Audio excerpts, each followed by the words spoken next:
KSL Brightside with Ethan Miller. Do they not have enough of us recorded already? They could just do this in AI. And Alex Keary. We're not even real. This entire show is just a hologram. This is KSL Brightside, the after party. But it's before. With Ethan and Alex on KSL News Radio. All right, welcome to KSL Brightside. I'm Ethan Miller here with Alex Keary, and you guys, we did it. It's July 6th, and most of us got through the weekend without setting something on fire. Not all of us did. Well, There everybody are in this some room, everybody in people- this room did. Don't make it sound. We got through it. Caitlin. I'm talking lit about a the ton community of- in general. A ton of fires over the weekend. Most of the community got through this, we but did a it. few of us are probably going to spend a few days in jail once they're found. They're never going to be found. Come on. What kind of person?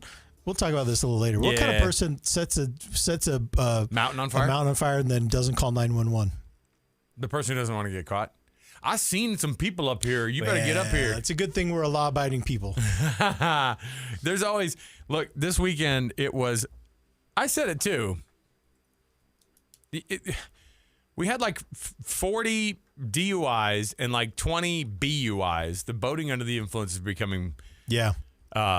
very popular. And despite the fact that we are asking people not to do it, it just still shows up. Yeah. So guess what? If people are doing those awful things, setting off fireworks and accidentally lighting it, no, but the rules for me and not for thee it's peak performance on weekends where it's the same. Here's the thing. We have a family member who got shamed for like kind of walking through and being like, "Oh, can I sit here for the Provo parade?" Oh, really? Yeah, because people were like, "Our ancestors have been saving this spot, since however." So Ethan and I went down. We did it. Ethan and I walked in the parade. We had the front row seat. We had the best seats in the house. We did. And it was. What did you think? This is your first Provo experience. My first Provo parade experience. Number one, it was really super fun. It's huge. There was a lot going on, so I got to see all the hot air balloons go up. Yeah. Oh, and, yeah. And they had the flyover from Hill Air Force Base. Then they had another flyover with smaller planes. Yeah, like some crop dusters or something. Yeah, and that was cool. really, really neat. They had a race, a 5K of some kind that ran through. That was fun. We did none of those things. No. I just stood and watched. And then going down the route, everyone really got into it. And I loved noticing a couple of things. Who's the star of the show, by the way, on the KSL float? So this is what you need to know about the KSL float. It's not the KSL float. It's the Dan Rascone float featuring KSL or brought to you by KSL. That's So what it is. we didn't know because what we were Dan getting into. Rascone from TV had that crowd everywhere we went. It was so shocking how into it they got. So Dan was amazing. And then I also loved seeing you could tell who had spent the night. Oh, my favorite part I told you you're gonna see people. Our float has super loud music flying out of the big speakers on all sides of the float. Music. And so the music is just blasting. And I remember when it started, I was kind of like, oh, people are going to hate us because this music's loud.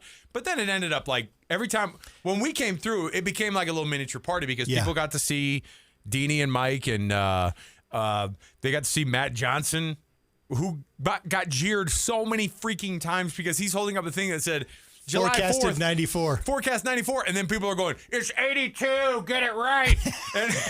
and he's like, no. And he's having to go by going, it's the forecasted high. He's like holding up the thing. He goes, it's just the forecasted high. And they're like, I knew you'd blow it. I knew you'd get it wrong, KSL. That's why I watch Channel 13. Like, people are such jerks about it. And like, my favorite part was, and then the number two thing that's yelled the whole time, because Kevin Eubank, to his credit, he just walked the whole thing. Yeah, Kevin got down there. You and I walked probably half of it, or the last quarter to third. Yeah, and so we're maybe last third. I bet we're the last At some third. point, I remember thinking to ourselves, like, let the TV folks are right here. Ethan and I'll be back here, just kind of going, yeah. And so we did. And by the way, I don't know if he might not be on the stream right now, but I saw you, Heath Wads. And I saw you also try to be like, what's up, Brightside? Ethan and Alex, whatever. Or like, Alex Keary. And like yelled. And then I look over and he's just kind of like, and then kind of like pretends like he's sort of halfway looks back. And I was like, all right, Heath Watts doesn't want any attention. It's fine. I'm not going to bug him. He's doing his family thing. I'm not going to bug him.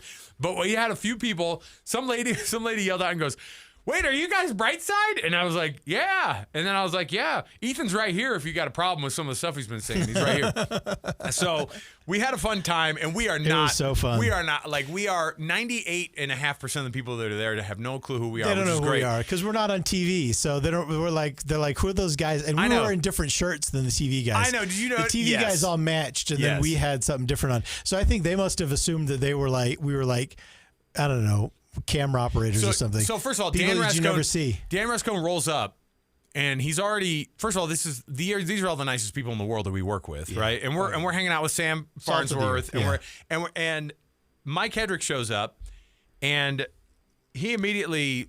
So Dan's there. He's like, "Oh, we got to take pictures. And then Dan goes over to the float operator and goes, "Hey, who's the guy who's been doing the KSL float for a long time from Modern Display?" And he walks up and he goes, "Hey, so are we good with the music?" And I was like, well, that's a weird conversation to have. Are we good with music? Yeah, let this guy kind of play the music. And he goes, I have your playlist from a couple of years ago. We're going to be great. It's going to be phenomenal. I was like, the Dan Rascone, it's a whole thing. The Dan Rascone playlist from a couple of years ago. And when he started it up, I mean, he has the entire route jacked up, dude. And I was like, oh my goodness, Dan is getting this party started. And that's the way to do it. You and I are these curmudgeons with the radio side of things being like, eh. And Caitlin, the best part about all this was some frat dudes, whatever version of frat dudes you have in Provo, because there's no frats. Yeah, the 20-somethings. There are a couple of these guys because it's along the route. They have these cool, this is student housing for 60% of it. Some of it's down like Center Street, and there's some like normal, like residential houses of people who are living there, whatever. Most of the place along University Avenue is student housing. And I say student housing, like they're cool houses, they're old, they're kind of fun. These guys backed up to an intersection with two trucks, okay? And they have, on the two trucks, they have tarps in the back, and they have filled both, okay? And backed it up against the route. And it just says, with this big sign, because they've made a poor man's hot tub, and it just says, jump in. Yeah. Yeah. And Mike Hedrick freaking runs over full garb, fully leather clothed. Belt, okay? Doesn't take off. Shoes he probably on. would have taken off his shirt if he, like, Mike's the most in shape guy in this entire, 14-mile radius. And he jumps into that freaking gross pool. Do we have footage the of way. this? He does. It's some weird, he did it. I don't know if he did it. He held his camera. He held his phone, and then he handed it to one of the frat guys, and then and it was all over the place. I said, "Let me see that footage afterward." It was so bad because it was like vertical, upside down, sideways, and you couldn't tell what was going on. He jumped in, gets in there, and then just runs over to the float. He probably had the best time ever because it was hot, Right. Yeah. and by the end of the parade, he was dry. He was he was totally dry. It was probably his shoes and socks, not. But he went full all the way in. Yeah, Mike Hedrick. Look, these guys, the TV guys in the parade, they left nothing on the field. They left it all on the field. I should say that. They left it all on the field. We learned a lot. We do that on the air. Yeah. We do that in the air. In and person, then we get there though, and we're like this. Hi, you guys having fun on the parade? Like, we're the lamos. We needed to step our game up. We were the worst. But I did love noticing, though, you could tell who spent the night. There were people asleep. You could tell there was people still asleep or in their chair, and they just have that 1,000-yard stare. Or I don't know if people are just like, who knows what's going through their heads when we're passing by? Because then you see people doing this stuff. They're like, oh gosh, and you don't have to cover your mouth right in front of us. But there are people in the front row, and they've been camping out all night, and they're like this. Did you see those people too? Yeah, oh yeah. There are people who are like, meh. When is this going to be over? Or I'm wondering, do they hate media or something? I don't know. Like, I think they're just tired. They hit a tired. wall. They've been up all night. And some guys played Mario Kart on this big giant inflatable screen on this thing. I thought that awesome. The stuff going on in the crowd was in many ways as interesting as what was going on in the parade. Do you remember those kids that had the basketball hoop? Yeah. These kids had a little mini basketball hoop. I swished it. And they would throw balls. They would throw little basketballs to the people in the parade, and then you had to shoot it. Yeah. And you did it. I think Sam hit one too. Sam hit one too. I think KSL was 2 for 2 on the float because the crowd was shocked. They couldn't believe that we had made 2. Anyway, it was a fun time. It's because they threw it to the 2 sports guys. We had a fun time, and if we go back next year, Ethan, I want to go back next year, and we got to step our energy up. I'm gonna Brightside T-shirts number 1. Number 1. That's I told them I said at at the very least because we don't have Brightside T-shirts right now. But I was like, we should have worn our Nightside ones. Dude, I have a friend of mine who does T-shirts. Let's do it. We should just see if he'll do a couple small batches how many for us. people- We'll do a Brightside T-shirt and we'll do a The We're Spencer Screwed Cox T-shirt. Yeah, we're screwed. And I think that people want that we're screwed T-shirt. They do.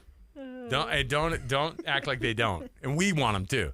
If it just said it on the T-shirt and people are like, "What is going on with this?" I go, "The governor said it." Caitlin knows the people want it. She's just calculating the liability. You know, I know they want it. I'm just concerned. I don't know what the about the backlash. I don't know what the vibe is going to be. Part of her job is to set the guardrails for us. I'm for the you. fun- No. fun Here's killer. what it needs to say: Brightside on the front, and then the back is where it says We're screwed. We're I love screwed. it, but Governor Cox. Yeah. So Code Monkey jumping in. What do you say? He says, we drove into Provo and parked in the Sam's Club parking lot to watch the flyover. Yeah. We wanted nothing to do with going downtown Provo with the crowds.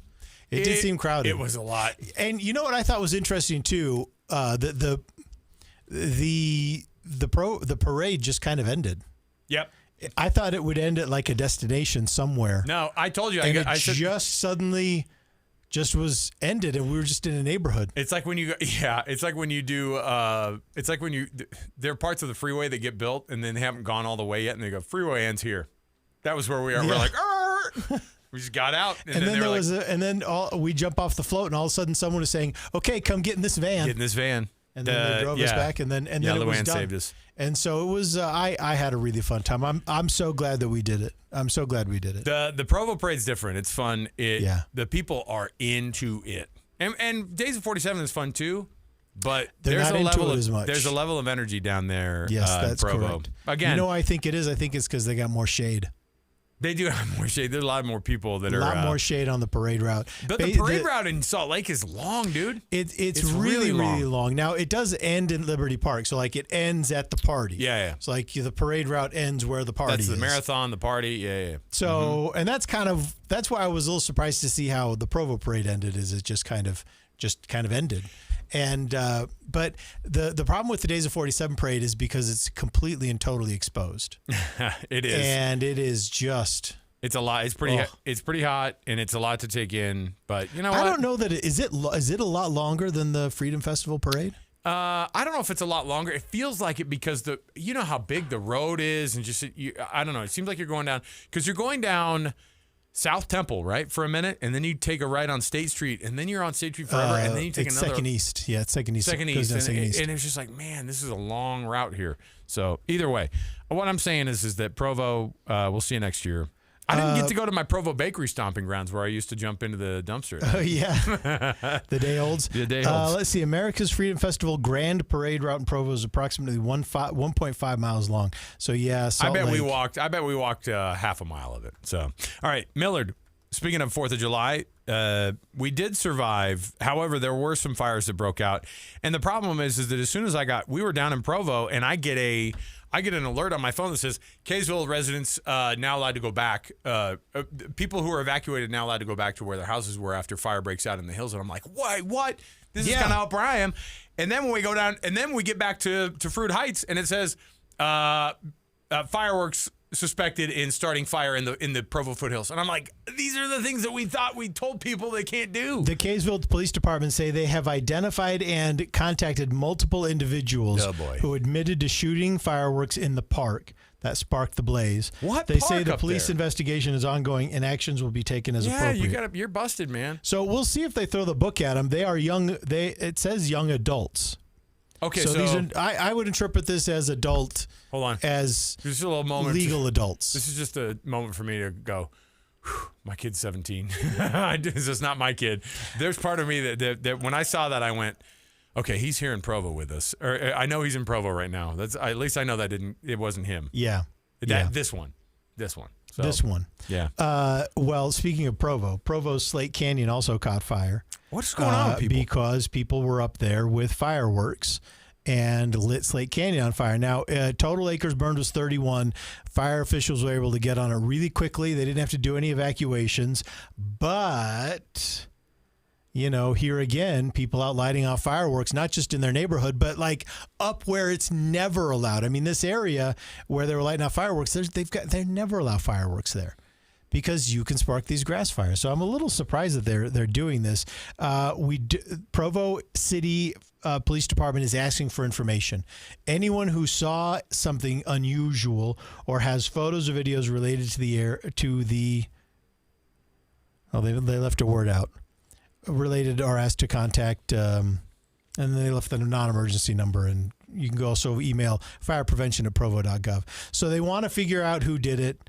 I'm sure they would love to prosecute if they can. But here's what's frustrating, though, is that none of these guys bothered to call 911 on their way out. It's because they knew that it would implicate them. It would burn down more houses potentially if they called. But they call, then they kind of go, "What happened? I seen a guy running." And so, what are you doing up here? Why are your hands on? Why are your hands got black on them? Just call and say, "Hey, I'm seeing a fire at this location." Yeah, and then and they're just afraid that somebody's going to ask more questions, and they'll call back. Well, and be they like, will. Hey, because why did you see this? Because they'll say, "Okay, thank you for the information, and Hey, tell me a little about see? yourself. What's your address?" And then when you give them an address in Lehigh, they're going to be like, "Well, that's convenient that you were down there." And so it's it's bad news. It's bad news. I hope they're able to figure out who they were. All these firework fires that were potentially firework fires that got fired up this weekend. The one that interested me was the fact that the Costa Vida in Layton mostly burned down. It basically did burn down. And part of the reason was I was reading how badly the thing was built. Did you read that whole thing? I didn't. So they were saying that like the normal pitch roof that was underneath this building originally was still under it, and then like there was this weird flat roof built over it. Oh. And so when the firefighters got there, they go, "Oh, the stuff's burning in here, but it's this old roof underneath. There's like all these spaces that are burning between it." And then when they realized that the roof sucked and it was a bad situation that they were in, then they had to get the firefighters out because the roof collapsed. Yeah. Because the roof had burned so much, and they were like, "Yeah, this is a really bad roof." But the Costa Vida burns down in Layton, and then at the end they go, "Yeah, they suspect fireworks." I'm going, at the Costa Vida? Yeah. At the Costa Vida, that's how we started a fire, another fire? Well, yeah, probably out in the parking lot, right? Probably out in the parking lot. I don't know. I mean, and I don't know what time of day was it. Did they say it was late? Because then it fired back up. They said on Sunday morning it had kind of flared back up again. So these are just things that we keep having to deal with. And obviously, Firewatch 2026 gets even more weird. And then, of course, today everybody goes, "Hey, Spencer Cox, you said after the 5th of July we're gonna reassess, right? Or everybody's gonna reassess the ban, aren't they?" And the answer is it's going to be 100 most of this week. Do we think it was worse than expected or better than expected, though? Well, but I think it was probably exactly what we thought. Three arsons in a 24-hour period. Let's say is this better or worse? Let's say that we would have had a really good wet winter.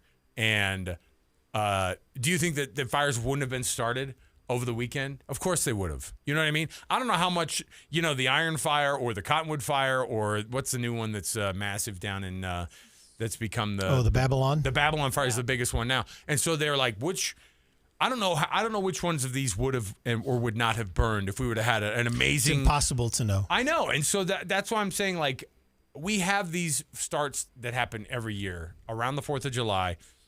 But just as Spencer Cox said, he said if we have fires that start up on the 3rd, 4th, or 5th, we're screwed. We had it happen, and Unky Ben says, "R.I.P. to my local Costa Vida."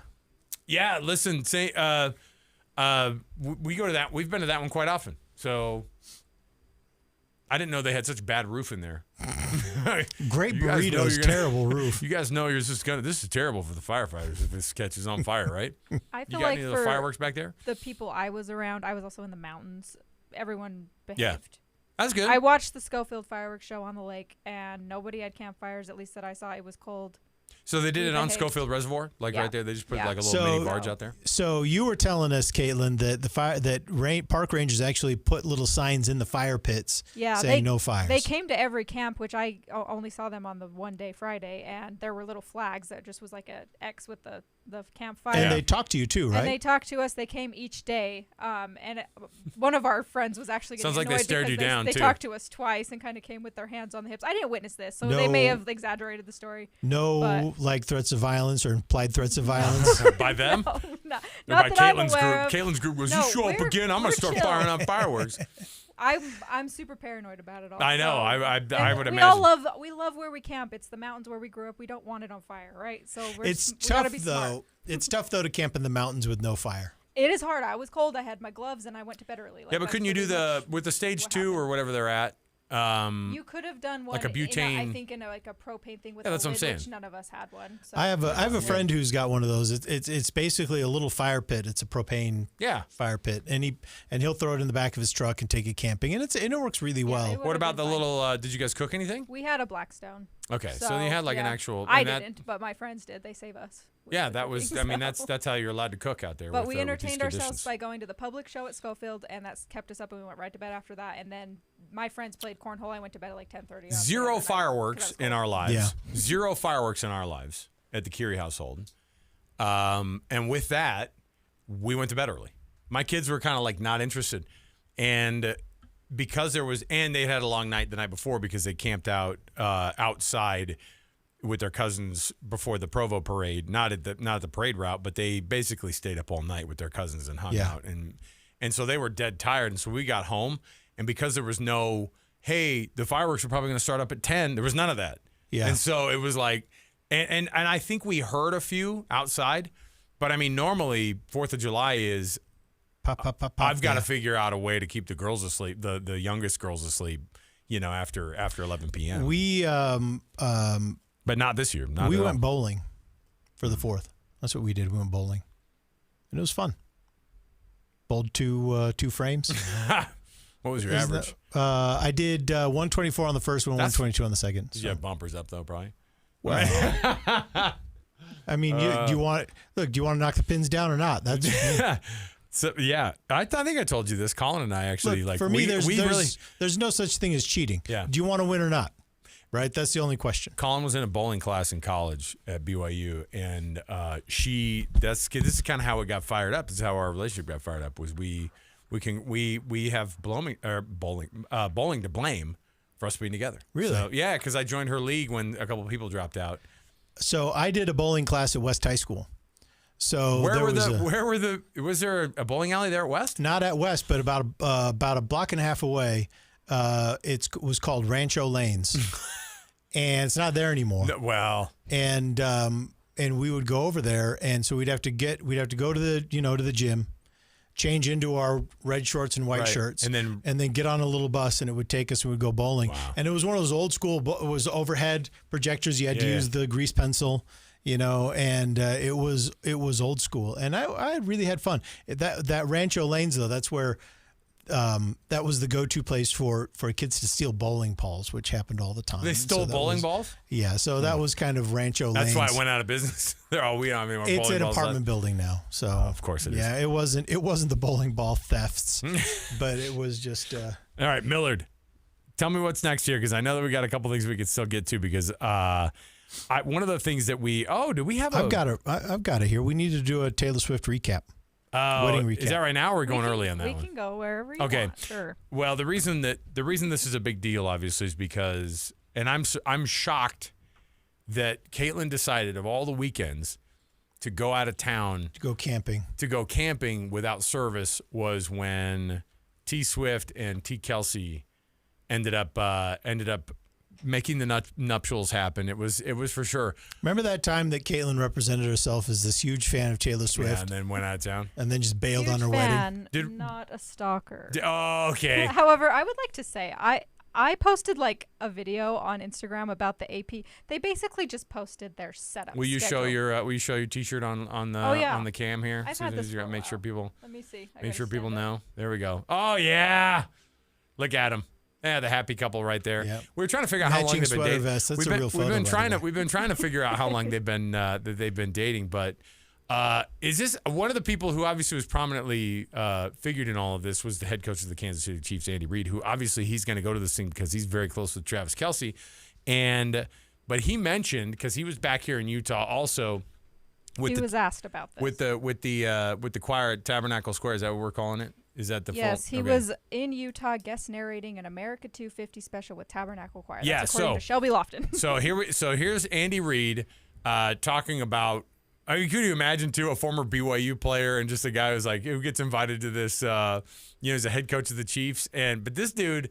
He's a mentor. You talk about somebody who's been married a long time, Sure. who's been in Travis Kelce's life for a long time. This is what he said when he was asked about it, I think. The wedding was spectacular. I know how weddings go. It's normally not the groom doing the planning. So I give Taylor a lot of credit for putting together just a beautiful venue and wedding and so on. So well planned out. Adam Sandler did the ceremony there. So he mentioned, kiss her every chance you have. So I think that's in its own simple way, that's it's a a little pretty good inappropriate. Kiss her before bed, kiss her before you go to work. Excuse all those you? things. Yeah, hard my to wife's argue when like- you're kissing somebody. He even mentioned that if maybe you did have a small argument to finish it with a kiss. And Okay, Yeah, well, that I works. don't recommend work it that. it's He's simple. basically I thought saying, it was I'm trying to figure resolve out. too- your issues. He's trying to be- Appreciate. yeah, don't go to don't bed. let the love die. Don't go to You know That's what what you he can means. see though? You know what you can see though in the first 15 seconds of that? Him trying to work out the NDA in his Yes, head. yes. I was thinking the same He's thing. like, all right, What can I all right, freaking let me say? think about this. What Well, can I let say? me just say, I feel like, okay, I told you this earlier. Adam Sandler is the officiant. Yeah, Stevie yeah. Nicks is a performer, and Paul McCartney, a dream wedding. This is Like, your are you favorite kidding thing me? ever. Yeah. Yes, I don't know. And Right, but did we figure Well, out what? Paul McCartney performed a song that he hasn't Yeah. performed I live wanna in hold like your hand. 40 years. And Taylor got the special gift of that. And there's probably more Wow. performers. I think Tim McGraw was one, but Stevie Nicks is like, I love her so much, and Paul McCartney, obviously, just classic legends, right? And so, I've seen Stevie Nicks in concert. Have So you? have I. Saw her here. Hey, what did your teenage daughter say about this? Because I want to know where her vibe was this weekend after everything went down. Did she say anything about it? No, not really. I haven't talked a ton with her about it. She had a bunch of stuff going on this weekend, so I So she didn't also really. she also wasn't a very good fan this weekend. I was out of service range, which probably for good reason, because I think I would have obsessed. But I got back home and I saw like some glimpses inside, Yeah. which someone probably snuck a camera in. But it all makes sense to me now why she would have chosen this venue. It was huge, and she wanted to have a huge party. But Did we she find was- out what was in the gift boxes at the end of I everything? think there were some sort of Cartier watches, is what I heard. Wow. I don't know for sure, but That's that's, a good what I 10 heard. grand right there. But I feel like she was able to have a wedding that was not necessarily super secret, because once things started happening, we knew something was going on, but she was able to have it private. No one was able to sneak in and get pictures of her. We haven't seen anything. We of haven't seen her. anything, right? I want to see the dress. And we heard their vows were like 20 minutes long. That's long for vows as a wedding videographer, but I want to hear them. So, and everyone just said it was How long? magical. 20 Like minutes? 20 minutes Sheesh. each. Gosh. Which that's Wrap a it lot. up. But also, So you in do other you. words, this wedding was as boring as all the other weddings that we go to. It was a party after. I'm sure I saw arcade So that- games getting wheeled out. I saw so many. Let me see It here. looked fun. But I think that people cause hysteria, and people love to talk about how much they don't like Taylor Swift for no reason when these things make the news. So they said Yeah. there was another gift too. I don't know if there's two different There sets was of probably. gifts. I think there was a lot. They So they auctioned were off the- a car. Oh, that's cool. Is what I heard. There's a rehearsal. There was a rehearsal dinner gift box. Yeah. I don't know. The wedding might have had favors too, some Yeah, party I favors, don't but know. And you know what's amazing they too got diamond is, encrusted champagne flutes if you showed up to the wedding dinner. I didn't see that. You know one. what's Come on. amazing too is she gave away $26 million to charities. Yeah, right before this. And this is a crazy thing, because it seems like when people start getting up into the billion range, they kind of get like, they can afford all these new things, but they don't up their contributions. They're still like, you guys, we gave away $500,000. And everyone's like, "Oh, okay." It's That's like, why when you auction off a car guys. to a bunch of other multi-millionaire potential billionaires in the room, So- they're like this. Open your wallets, you guys. All of us are going to get killed for But this is the for thing how that- expensive everything True, is. We but- better donate some of this money so we don't look as But bad. this is the thing, though, that I love about, $26 million just in honor of her wedding. That's what you do. You remember who was it? Was Bill Gates' wife? She's given away She's given away the most like money of anybody. $6 billion just in the last couple of years. 16 of the 20 of the 26 that she had initially gotten in the just in the last few years, she's given away $16 billion. Yeah. I mean, this is what we have to start seeing. But it just seems like when people in organizations have some money, they give away this much. And then when they have 100 times that amount, they still give away this much, and they still want their award for it. 1/4 of 1/4% go to law enforcement officials for every sandwich you buy. I'm always like, you guys, come on. I think that just ends up happening. It happens that way anyway, just off of taxes. I don't know how that works. I mean, the amounts the amounts that these organizations and individuals want credit for, they're basically rounding errors in their personal, in their investment portfolio. Ethan's like, give a few million more, would you? Who else was? Okay, no, hold on a minute. You had an interesting list. It was who was not. Well, there were a couple. I mean, who was yeah, left we'll be out. quick on this, but so the top of the list that we are hearing is not invited is Blake Lively, which Taylor Swift, I guess maybe was or still is the godmother of her children. So they were close then. So very close. They were, and then what was the big fallout then? It ends with us lawsuit with Baldoni. But why would Taylor? Did Ryan Swift, Reynolds hit on her? Oh boy. Well, and so what happened is Taylor Swift was brought into this lawsuit with Justin Baldoni and Blake Lively. Basically, there was a text message thread where Blake wasn't really trying to. She was saying like, "Hey, come hype my version of the script up," and Taylor was like, "Yeah, of course." Well, like I saw it as like her supporting a friend who's just like, "Yeah, I'm gonna support you. Why not?" Sure. And then that got leaked, and it didn't look good for Taylor Swift. And after that, we didn't really know like if they were on good terms. But if she was not invited, that is a very telling situation right there. So that was number one. Harry Styles was invited, but he wasn't in attendance. But his fiance went. Oh, I didn't see that. But yeah, Or- Harry 'cause- Styles and Taylor Swift used to date, but I think they're friends. Zoe Kravitz is his fiance or is his girlfriend? She actually, went. Yeah, you're correct. That is true. And they've been friends for a long time. I think Miles Teller and his wife weren't invited. They used to be friends, and something happened. Miles Teller. Top Gun. That's New the guy. the guy with That's the just most mustache. popular. Yeah, the new he's I can't remember, but Goose, Blake Lively Goose Jr. Goose Jr. was the most interesting to me. And the people that were invited, I was kind of like, this is just like the Grammys. So that's pretty much what it looked like with the guest list. But it's a bunch of people who know how to keep a secret when you're like promoting a project or something like that. So, and I feel like it's people that Taylor Swift and probably Travis Kelce. I don't know. I wasn't paying attention to the sports side, to be honest. I don't know those people, but she most likely respects them as artists, or she can trust them. The people who kind of Does she not have any like friends outside of celebrities? No, Abigail. She's a celebrity in the Swiftie world. She was there. Her BFF, Abigail. from like childhood. Yeah. Okay. When I got married, it was basically all my parents' friends. And then I know that like There's a friends lot of and that, family, yeah. but like Abigail's the number one BFF. There's a lot of people and now. Selena Gomez, but she's a celebrity. So. A lot of people now I wouldn't have invited. Cut the list down. Right. Come on. Yeah. Well, And anyways. and by the way, the who didn't go. I do love the idea of who didn't go. It's like, gosh, why do you have to write an article about me? Blake Lively not going and just like the beef with all that is probably just a mess, because even if she had invited her, it would have just been it would not have been a good. Yeah. Listen, kudos to you. It's one thing to have a rock solid NDA, but I think the point that was made was all these other people who were invited were so famous too, and they get it of not. They hate the attention at some points too. They're like, we get it. We don't want the attention either. And nowadays everybody has to turn a phone in and then get and then get wanded before you walk in. You're like, you can't have a phone in here anywhere. Somebody apparently may have snuck a phone in. I don't know how they got it, but nowadays you've.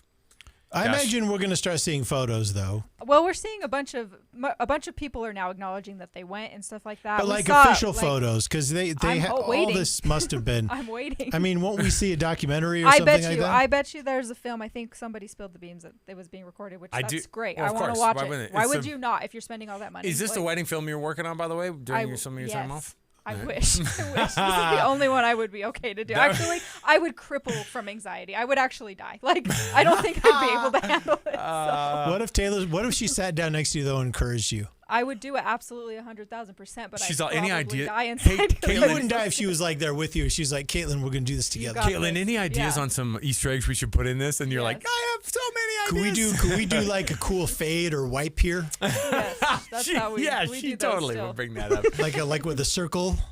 Like a cool I'd be fine to circle edit white? it, but maybe not film it. I'd be so scared. Andy, filming what it. were some of the Andy Reid? What were some of the things that Adam Sandler said? Just to kiss him all day, kiss him when you're mad. When they go into the bathroom, go follow him in there and kiss him. Like, I don't know why that. When they're really mad Don't at you. lose the spark. When they're really That's mad what at it you, is. Try to just kiss grab him and kiss him.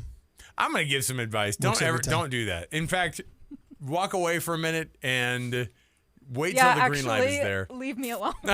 There's For a no, minute. and I think Ethan and our wives are pretty similar in like the ew, don't freaking even get close to me like right now kind of a vibe. Like there's no romantic version of my wife being like, and then when I was so mad he came over and kissed me. She'd be like, we actually broke up. And I just for good after that.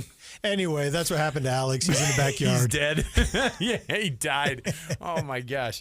Well, good for them. And I didn't feel like they took over the holiday weekend. No, totally. no. I mean, we let them. We kind of our attention took it over, but Yeah. I don't think you could accuse Taylor Swift of trying to hog the attention at all. What was did they add up? Did the date add up to 13?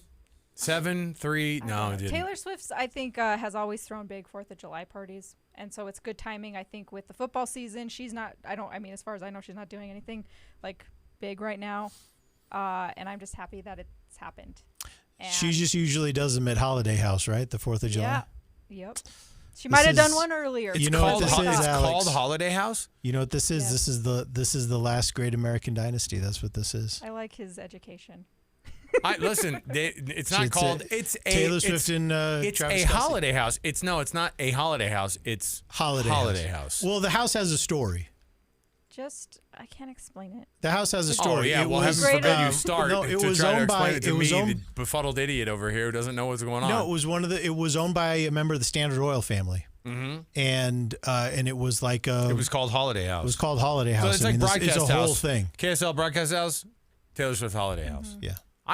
Do we have pictures of it somewhere? Well, yes, but Oh, boy, do you want to she's, keep like, talking so about over Taylor it. Swift? No, I'm I not only have, over like, it. 3 minutes I'm left of trying trying to read get the- room. Okay. That's all. No. Let's keep talking about it. Okay, We I want the just wanted to holiday. know so now what? Is there, I know we don't know for sure, but like, I mean, from my perspective, football season's kind of coming up here for Travis Kelce. Do you think being married is going to help his game or hurt it? I think this is his last season. I think he's going to get out there. He's regardless. I mean, he'll still be better than 90% of the tight ends that are in the league. So I'm saying, do they go on a honeymoon somewhere? And if what's a good enough honeymoon for Taylor Swift? What's like a Antarctica? Is there if she wants the privacy still, is there a special place for her? Is she like a big Lake Como person? Like, what do we? I don't know. Okay. She loves New York. That's So it. I feel like if they didn't, maybe they went off somewhere, but I bet you that they'll do like an outing. Where's she from originally? Is she like a Wisconsin native? Pennsylvania. Okay. So, but she lives in New York, and I think she very much likes it, New York. So, She can't go but outside. she used she's to gonna love go to London. I don't know if she still does. Well, she can go on a honeymoon to not the place she At a lives. certain point, though, all the cities are the same. Like when you're so famous that you can't really go outside. That's the Holiday House. It's not All- a great photo, but it's all in Rhode the- Island. Wait, let me see here. Sorry, there's an ad. Oh, 'cause yeah. I'm just screen sharing. I like that. All the cities have got to be the same at a certain point. If you have a nice building to be in. Which that's true. She has been all over the world, and so maybe she just wants to spend time close to home. I don't know, but And where does that's she none live of our in New York? business. That's Tribeca. none of our On business. Franklin Tribeca. Avenue, She gives it. Yeah, she gives the address out. It's easy. You can just walk past it. I did it. There was nobody Oh, on the boy. street. Why would I not have done that in New York City? Did you snap a picture on the way Absolutely. by? Okay. Not in the. You can't see anything inside. I'm Yeah, not gonna but go so was it like a creepy, like I one of s- these moves, like? No, there was nobody on the street Okay. looking at me. It Alright. was totally fine. Nobody was there. She may not have even been in town. No idea. Probably Just not. needed to see the house. Yeah. Okay. So She probably wasn't there. I'm all for all this. Initially, I rolled my eyes about all of it, but you guys have convinced me that that love is back in the air. no, it's great. I think that the media, me being part of the media, Yeah, but yeah. it was a little obsessive. We ruin it. But I also was super stoked about it, and I'm happy to confirm that it happened. Yeah. And I was going to say, like, as we started this, that I posted just like a video explaining. I just found this. AP had the setup schedule, and it was literally like strike down. It was so generic. You could not, like, guests arrive in this 2-hour window. Not a big deal. And people on Instagram were like, why would you do this? Why are you sharing this? It's such an invasion of privacy. I was like, it's already been out there, guys. I'm so sorry. But people are protective, and I get it. But we're all happy for her. And we want her to be happy because we've listened to her be sad for so long. So Do you think she's happy today? I hope so. I'm just waiting for the post. We're waiting for the post. Or is she like, that cost me $30 million? That means nothing to her. That's true. When you're So, a billionaire, that is not an Why would you overwhelming amount of not money. throw an extravagant wedding? And I'm sure that she's super excited to share it with us. And I just think that the rest of the world's probably happy to stop hearing about it, even though I love Taylor Swift and I love sharing love. I'll be interested to see if they have kids. That's what I was asking, is if she was interested, if she ever brings it up.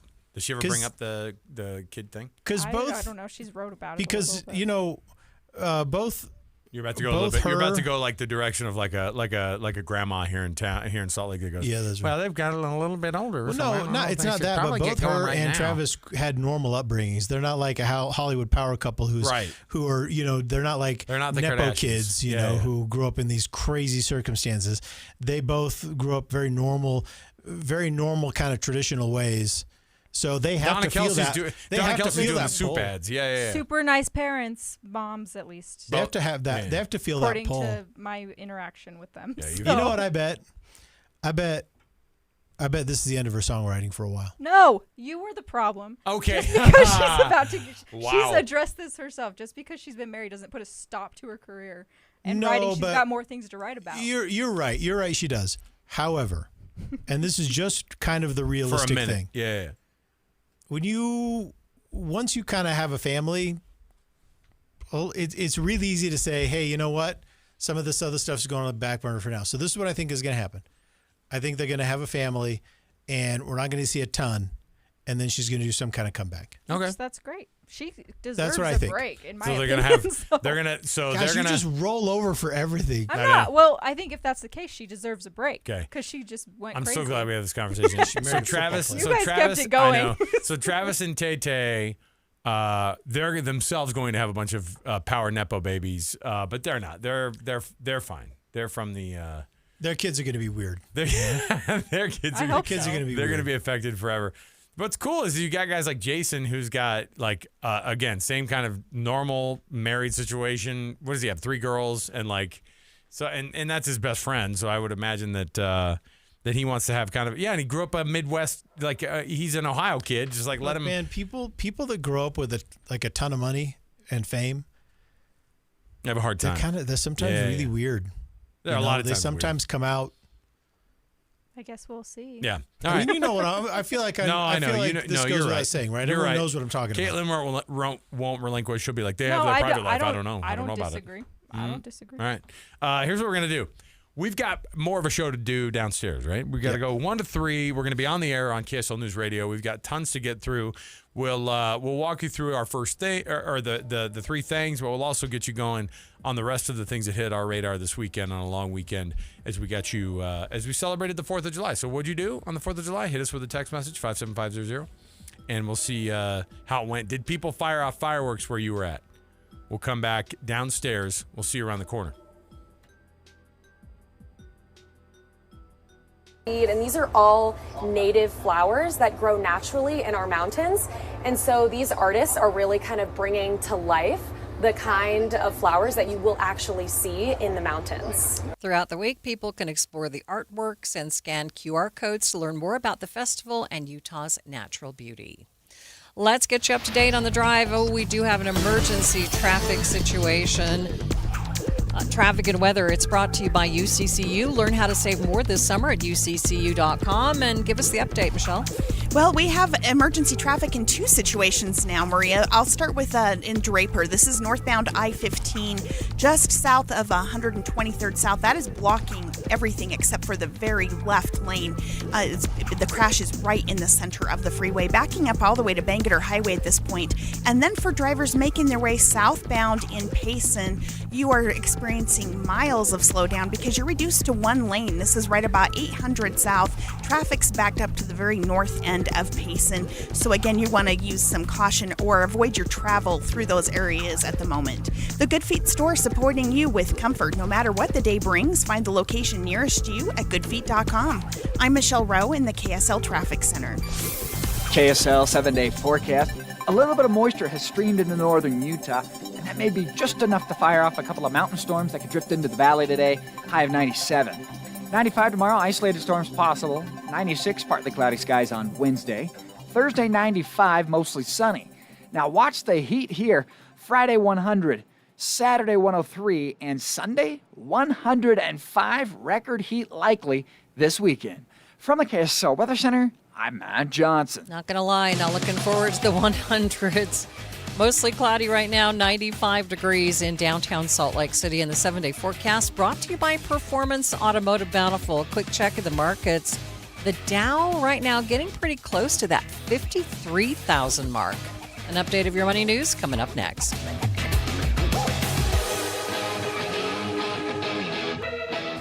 This is Dylan Gunther of the Utah Mammoth, and I drive a BMW.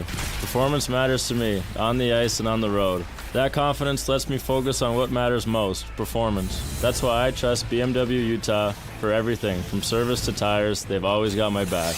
Between scoring goals and scoring the perfect ride, it's a tough call, but scoring is what I do. And the win? Driving a BMW from BMW Utah. When I came to Utah, everyone talked about the greatest snow on earth. But during the 2002 Olympics, the world saw something else. This place also has the best ice on earth. Since moving here, I've done my best to own that ice and live up to that standard. It's about preparation, precision, and trusting what's beneath you every single day. That same mindset is why I chose BMW Utah, because great performance doesn't happen by accident. It's built, maintained, and earned.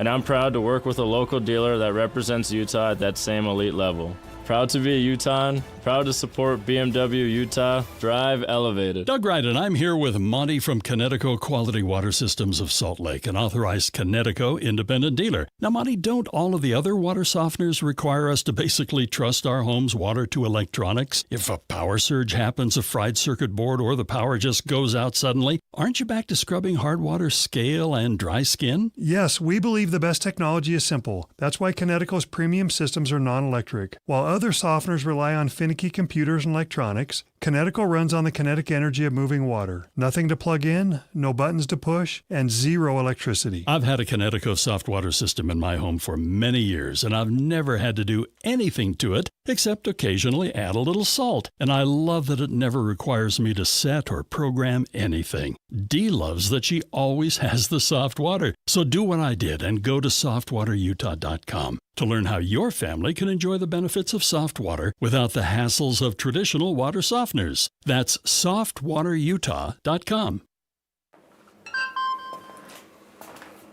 Email from school about the incident today.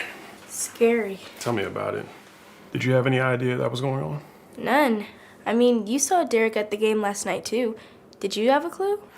No, but you know, teachers like me, parents, we don't always know as much as you guys do. Kids hear first about what's going on with other kids. Half the time, it's rumors. It can be hard to tell sometimes, but if you're ever concerned about a friend who's having trouble with alcohol, prescription drugs, bullying, violence, anything, you need to tell an adult. Mom or me, a teacher, coach, school counselor, someone you know and trust.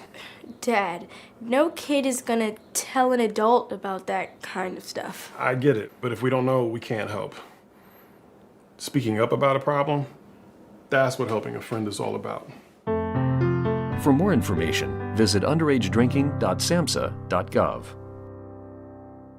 Stolen Voices of Dole Valley, a gripping new 9-part investigative podcast about a serial killer you've probably never heard of, Warren Forrest, a sadistic predator who prowled the Pacific Northwest in the early 70s. He hid behind the deeds of Ted Bundy, and he's only been convicted of 2 murders, but is suspected of many more. Since the release of Stolen Voices of Dole Valley, a witness identified in the podcast could lead investigators to the remains of Jamie Grissom. He ran into the woods. He said he stumbled. As he fell down, he looks up and sees the body of a young woman. And now the FBI is testing forensic evidence that had been collecting dust for decades. This cold case is now red hot. Binge the entire season of Stolen Voices of Dole Valley right now, wherever you get your podcasts. And make sure to hit that subscribe button so you don't miss out on the latest breaking news.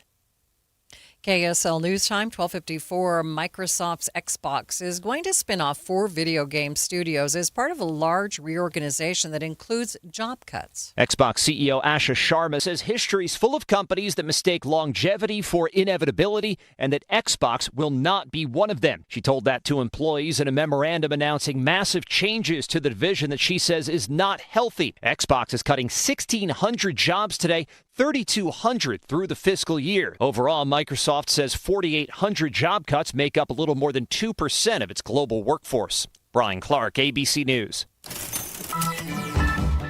Watching Utah's money, Big Tobacco is cashing in on the nicotine pouch craze. Tobacco companies are investing in the factories that make them. Wall Street Journal says sales of the pouches are projected to increase more than $40 billion by 2033. Being an adult and living with your parents used to be sad. Now it's smart. The Wall Street Journal says 49% of adults under 30 lived with a parent last year, up 12% from 2019. These adults say when they tell people, they're not ashamed, but instead praised for saving money. AI is making Samsung some major money. Reuters estimates the company is going to announce record growth in the operating profit jumping 18-fold. That's from another high that we saw in the last quarter. And taking a look at your money at this moment, the Dow right now flirting with the 53,000 mark. It's up by about 100 points. It sits at 52,999. S&P 500 up by 61. And the NASDAQ, it's up more than a full percent, up 307 points. Multiple sources are reporting that Beatle Paul McCartney played a song at Taylor Swift and Travis Kelce's wedding. You let me hold your hand. The song, I Want to Hold Your Hand, hasn't been played live by a member of the band since 1964. I'm Utah tax attorney Jordan Wilcox. Don't face the IRS alone. I was self-employed, and I got behind on my taxes. And then 1 year became 2 years and 3 years, and $116,535.47 to be exact. It just became overwhelming. Finally, I went to another tax company, and they were more interested in how good they were than helping me. I heard about Jordan and talking to the other people who'd done and been in the same situations that I was in, and their tax problems seemed just like mine. And so I went to Jordan, and it was amazing. They were able to negotiate it down to $5,200, and life became wonderful to me. Don't face the IRS alone. You need a tax attorney that's not afraid to fight for you. Visit endtaxworry.com to schedule your free consultation. That's endtaxworry.com. I will be forever grateful. From the FIFA World Cup to competitive business environments, grand ambitions lead to game-changing achievements.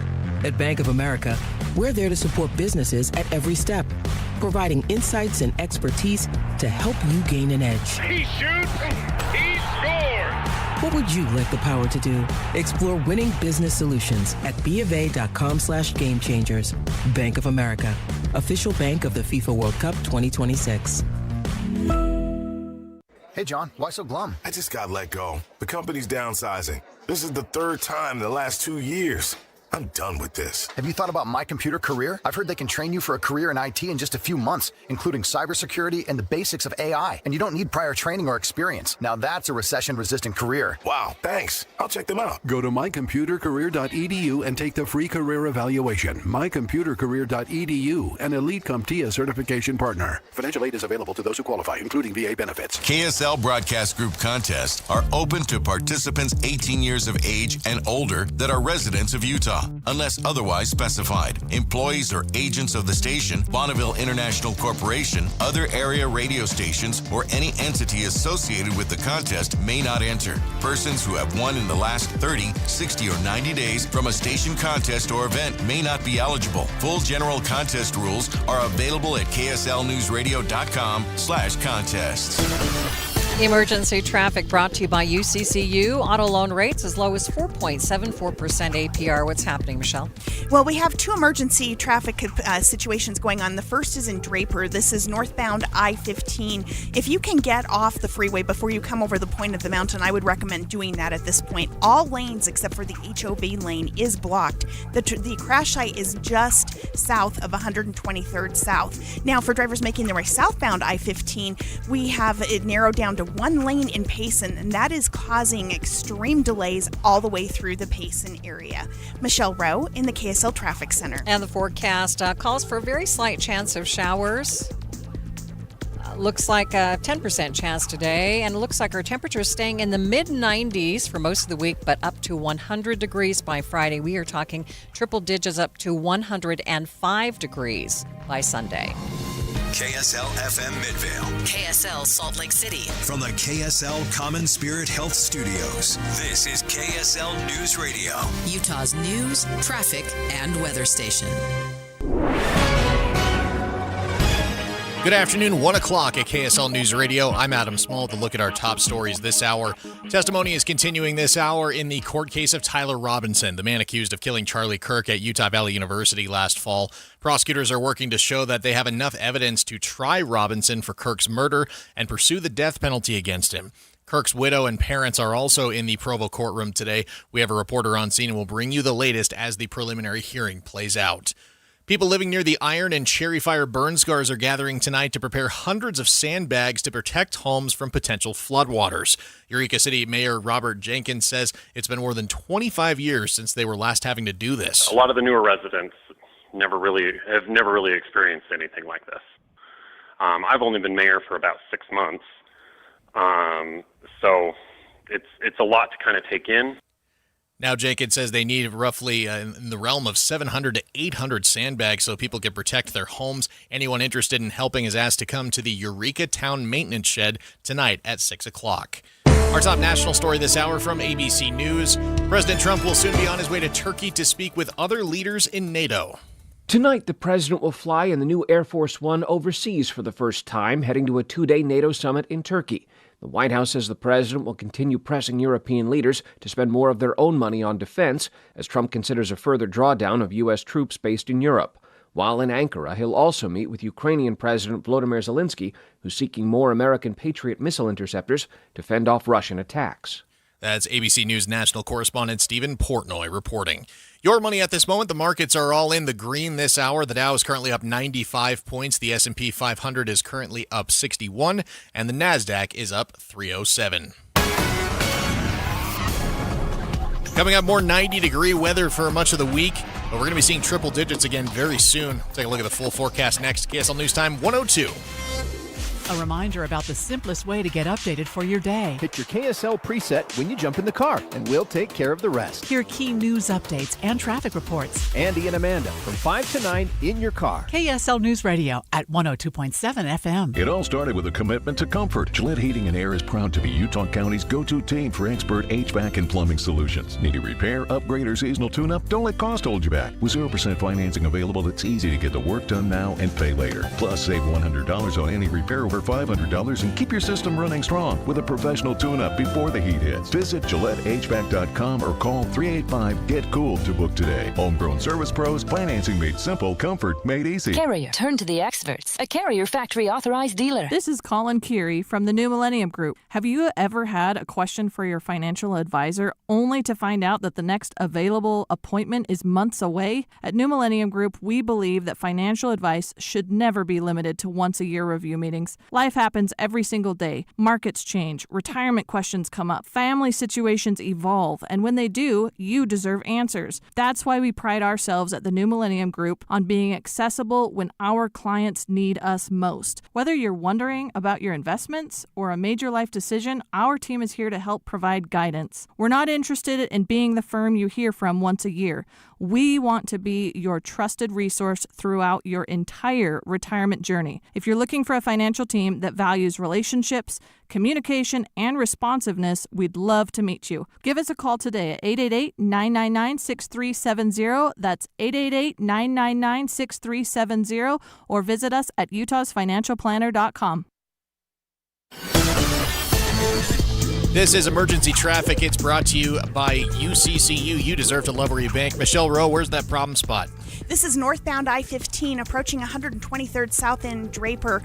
You're backing up to about 146 South at this point. Right now, the HOV lane is the only lane getting through. More emergency traffic southbound I-15 in Payson due to narrowing to one lane at 800 South. Looking for a new ride? Doug Smith offers great savings on new and used vehicles. Big selection, great prices, and great people. Visit us in American Fork, Spanish Fork, Linden, or at heydoug.net. I'm Michelle Rowe in the KSL Traffic Center. Look for a high of 97 degrees today in Salt Lake City with a chance of seeing a thunderstorm here this afternoon. 95 tomorrow, 96 on Wednesday. We could be reaching 100 degrees as soon as Friday. By Sunday, we could be approaching 105 here in Salt Lake. Right now, it is 91 degrees and mostly cloudy at the KSL Common Spirit Health Studios. Listen online at kslnewsradio.com. We are Utah's news, traffic, and weather station. KSL Brightside. with Ethan Miller. Do they not have enough of us recorded already? They could just do this in AI. And Alex Keary. We're not even real. This entire show is just a hologram. This is KSL Brightside on KSL News Radio. All right, welcome to KSL Brightside. I'm Ethan Millard here with Alex Keary, and we did it, everyone. We did it. We survived the 4th of July. Thanks so much for tuning in. We got a lot to cover today, including the ways in which some of us were not on our best behavior for the 4th of July. Most of us were. You made it sound like our KSL Brightside team. Look, we were good. You and I were good. We did great. I can't speak for Corey. I don't know if Corey, did you light anything on fire? I don't think she did. No, she wouldn't, though. She's conscientious. Yeah. She's a conscientious woman. But I will say this, though. Most of the people in our community did a great job. A few of us did. A few of us have some apologizing to do. That's what I have to say about that. Right? Have some apologizing to do. Have some arresting to be. Straight to jail. Yeah, there are going to be. I think that they're figuring some people out is the Provo one the one where they figured out maybe who it was? They have some names. I think you're right. Yeah, they have some names.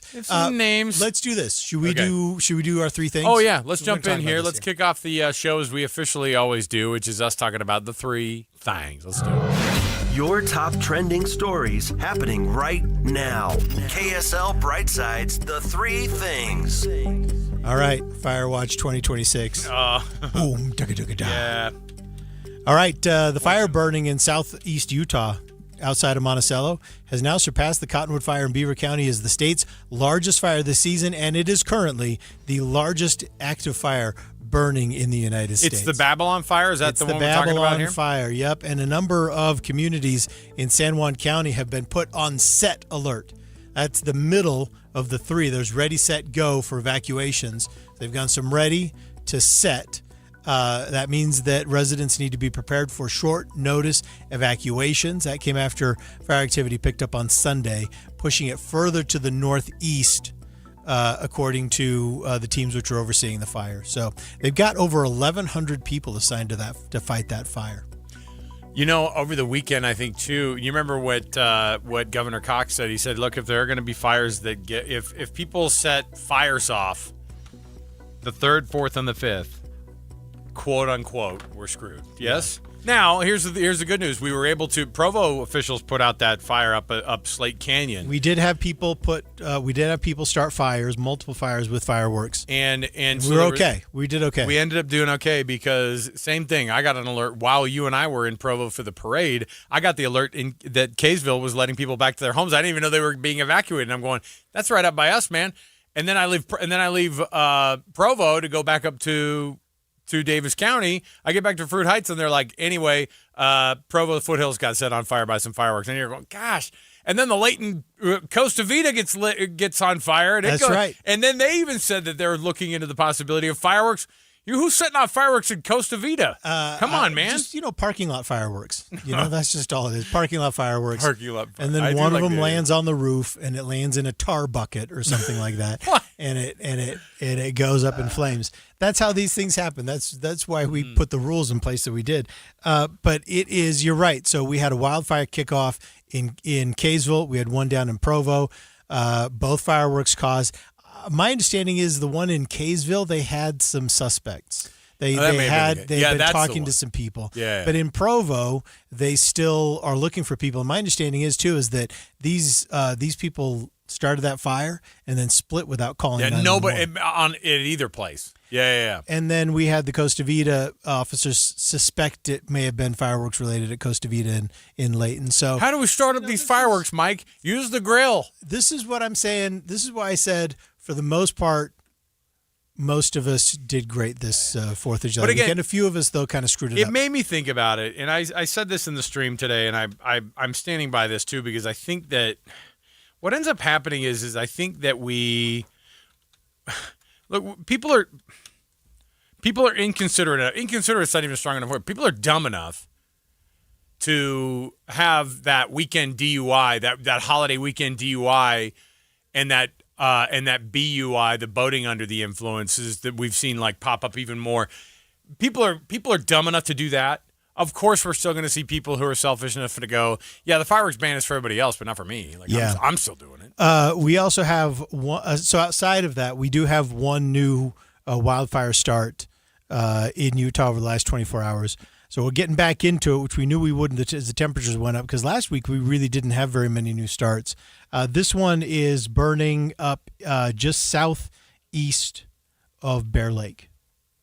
Okay, so we got more. There, at one point, you and I saw, we thought during the Provo parade that there was some smoke up by the mountain, Y. and it looked like it was up by the Y, but it was actually like a depth perception thing. I think there had been was weird, yeah. something else, but you had a whole float full of KSL TV people who were like, "Is that a fire up by the Y?" And Is I'm that going, smoke? I know, and it did kind of freak us out for a second. Although, Miller, did you enjoy the festivities down in Provo? Oh man, I had so much fun. This was your first Freedom Festival situation. It was my first Freedom Festival situation, and yeah, I had a great time. I thought it was amazing. The crowd was so into it. There's a lot more shade than the Days of 47 parade. Oh yeah. I think the Freedom Festival. So I love the Days of 47 parade, but I think the Freedom Festival, just in terms of overall things, I think it's a superior. Well, there's a superior event. You saw it too. The excitement along the route, like the people there for the parade. Yeah. The amount of excited they are is a different level too. So. I also loved that you could tell who had spent the night there.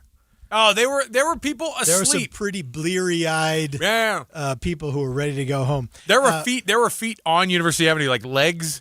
Yeah. And we had to tell like the float driver, be like, "Hey, watch out for those guys' ankles. That guy's ankles that are laying on the road." I saw one group though that had one of those big, enormous, queen-sized inflatable beds, and no one was on it. Well, because now it was time to party. They did the right thing. They got the inflatable bed there. They slept on it. Then they woke up and went, "Oh, let's get this party started." Well, yeah, but then no one else gets to sit there.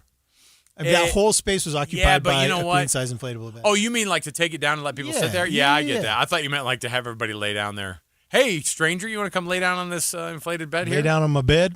All right, the second thing. Yeah. We're going long on this one. That's fine.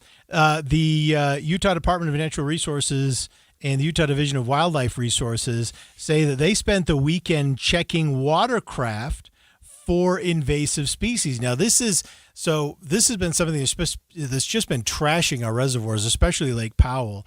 They say that they did 9,847 boats, inspected 9,847 boats over the weekend, and performed 386 decontaminations. Of those numbers, 985 of the inspections and 100 of the decontaminations took place in the Lake Powell area, which I just have to say, it's too late for Lake Powell. I mean, it's too late for Lake Powell. I mean, that place is getting trashed with the quagga mussels. There's nothing. The quagga mussel. That's what I was like. What do we call it again? The time for people to take the rules seriously. It was 10 years ago. Was for Powell, several years ago. Mm-hmm. So Powell is toast. Lake Powell is toast. Well, it's not that they're toast. They just have to keep going in and spending millions of dollars to get them all out of the pipes. It's fine. It's fine. It's fine. They should be just fine. I do think that and I don't know what the decontamination looks like. Is it just hot water all over the boat? Isn't that kind of how they do it? Yeah, they in the pipes, and then if they have like tanks, what do you call them? The ballast tanks, yeah. And the fish tanks. Oh yeah. The live wells. Yeah. The live wells. Mm-hmm. All that stuff has to be decontaminated. Yeah, they have a spray that they do. All right. Anyway, we gotta. What's the third thing? Jeez. The third thing is a man was injured on Saturday after being hit in the back by a bullet that law enforcement says was shot into the air in Lehigh. So this person, at first the bullet wound was thought to have been caused by a BB or airsoft pellet, but they went to the hospital after being seen by emergency personnel and Lehigh police. This happened in Lehigh on the scene. He drove himself to the hospital, or someone drove him to the hospital, and x-rays revealed that it was a small caliber bullet. Now, it doesn't say what caliber. It just said small caliber, so that could be any number of things. I mean, it could have been a 9mm, it could have been a 22, it could have been a what are those little ones that everyone uses for their pellet guns? Their rifles. Their Lugers? No, the rifles that look like the 22. That look like soldiers. Oh, like the small, yeah, but those aren't. They're not. They don't like being called assault rifles. No, but it's because there's like a legal implication there. Sport rifles. Yeah. What's the common 223s? 223s. Yes, thank you. That's what I couldn't think of. Mm-hmm. So it could have been any of those, but they say that was probably from someone who was, I guess, in honor of the 4th of July, shooting their gun up in the air. Well, you certainly hope not. You know, Anyway, Lehigh police say that anyone who may have witnessed someone shooting a gun into the air in the area of North Thanksgiving Way or has information. Where did it hit him? Hit him in his torso somewhere. Oh. Hit him in the back. Oh. So could you imagine just being like, I'm pretty uncomfortable still, and they go, yeah, you got a 9mm bullet in your back there, Dad. Sheesh. All right. Probably a lot of blood. Well, I'm assuming that at the very least it wasn't just if you're sitting around and then especially when you don't hear anything, how scary is that? Not that hearing the bullet or hearing the sound of a gun and then getting hit by a bullet is any better, but I'm saying like the mystery, no sound, you get hit in the back and you go, something's going on. A little zip. Oh, see, that's scary. To me, that's like... a spokesperson for Lehigh, Gentile Livingston, said, this incident serves as an important reminder that bullets fired into the air must return to the ground and can cause serious injury or death. Celebratory or reckless gunfire is dangerous and illegal, and the Lehigh Police Department urges the public to handle firearms responsibly. They're never going to catch this guy. Well, no, I mean, how would they, right? I mean... The reality is it's a unless someone rats him out, because you don't shoot your gun into the air. You don't do celebrity gunfire by yourself. Oh, like no, that's a true. group thing. Someone saw this guy shoot his gun up into the air. So it looks like Team USA is going to be getting back one of their superstar players, the leading scorer for Team USA in the World Cup tournament after officials overturned the 1-game suspension, or at least suspended the 1-game suspension for 1 year. And I think that it's a weird thing. The World Cup and the red card reversal for Team USA to get one of their best players to play tonight against Belgium in Seattle in the round of 16 has become quasi-political. It's also getting a lot of attention that I think Team USA, I don't know if they're going to love all this attention. So we'll come back and we'll talk a little bit more about it. And, Spain is fired up against Portugal. Speaking of no lost love between those two teams. We'll come back. We've got more to go right around the corner. Stay with us. It is KSL Brightside.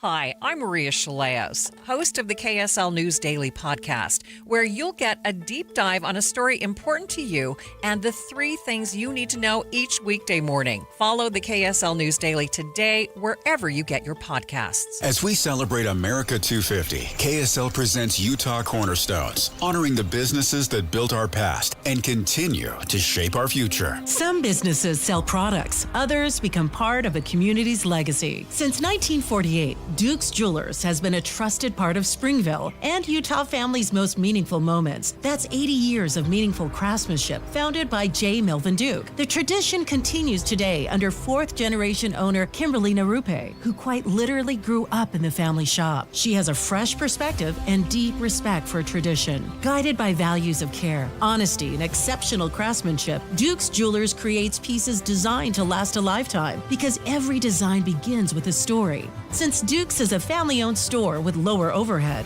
they can offer better diamonds and craftsmanship at a better price. Learn more about this Utah Cornerstone at dukesjewelers.com.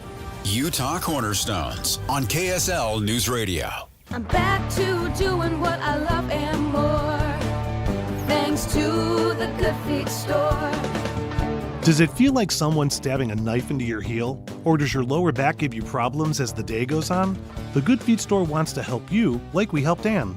Every time I stood up, pain just shot up my legs. Fortunately, I found the Good Feet store. I went to them after my doctor diagnosed me with plantar fasciitis. And now, thanks to the Good Feet store, I'm 100%. Wouldn't it be nice to get back to doing what you love, like Patrick did? I was in constant pain. Somehow my fiance and I found our way into the Good Feet store. Put my foot on the arch support system. I put them in my shoes, my back, my knees, my ankles. Thank you. Thank you, everybody at the Good Feet store. You gave me my active life back. Learn more or schedule an appointment at goodfeet.com and come in and get your free personalized fitting at the Good Feet store.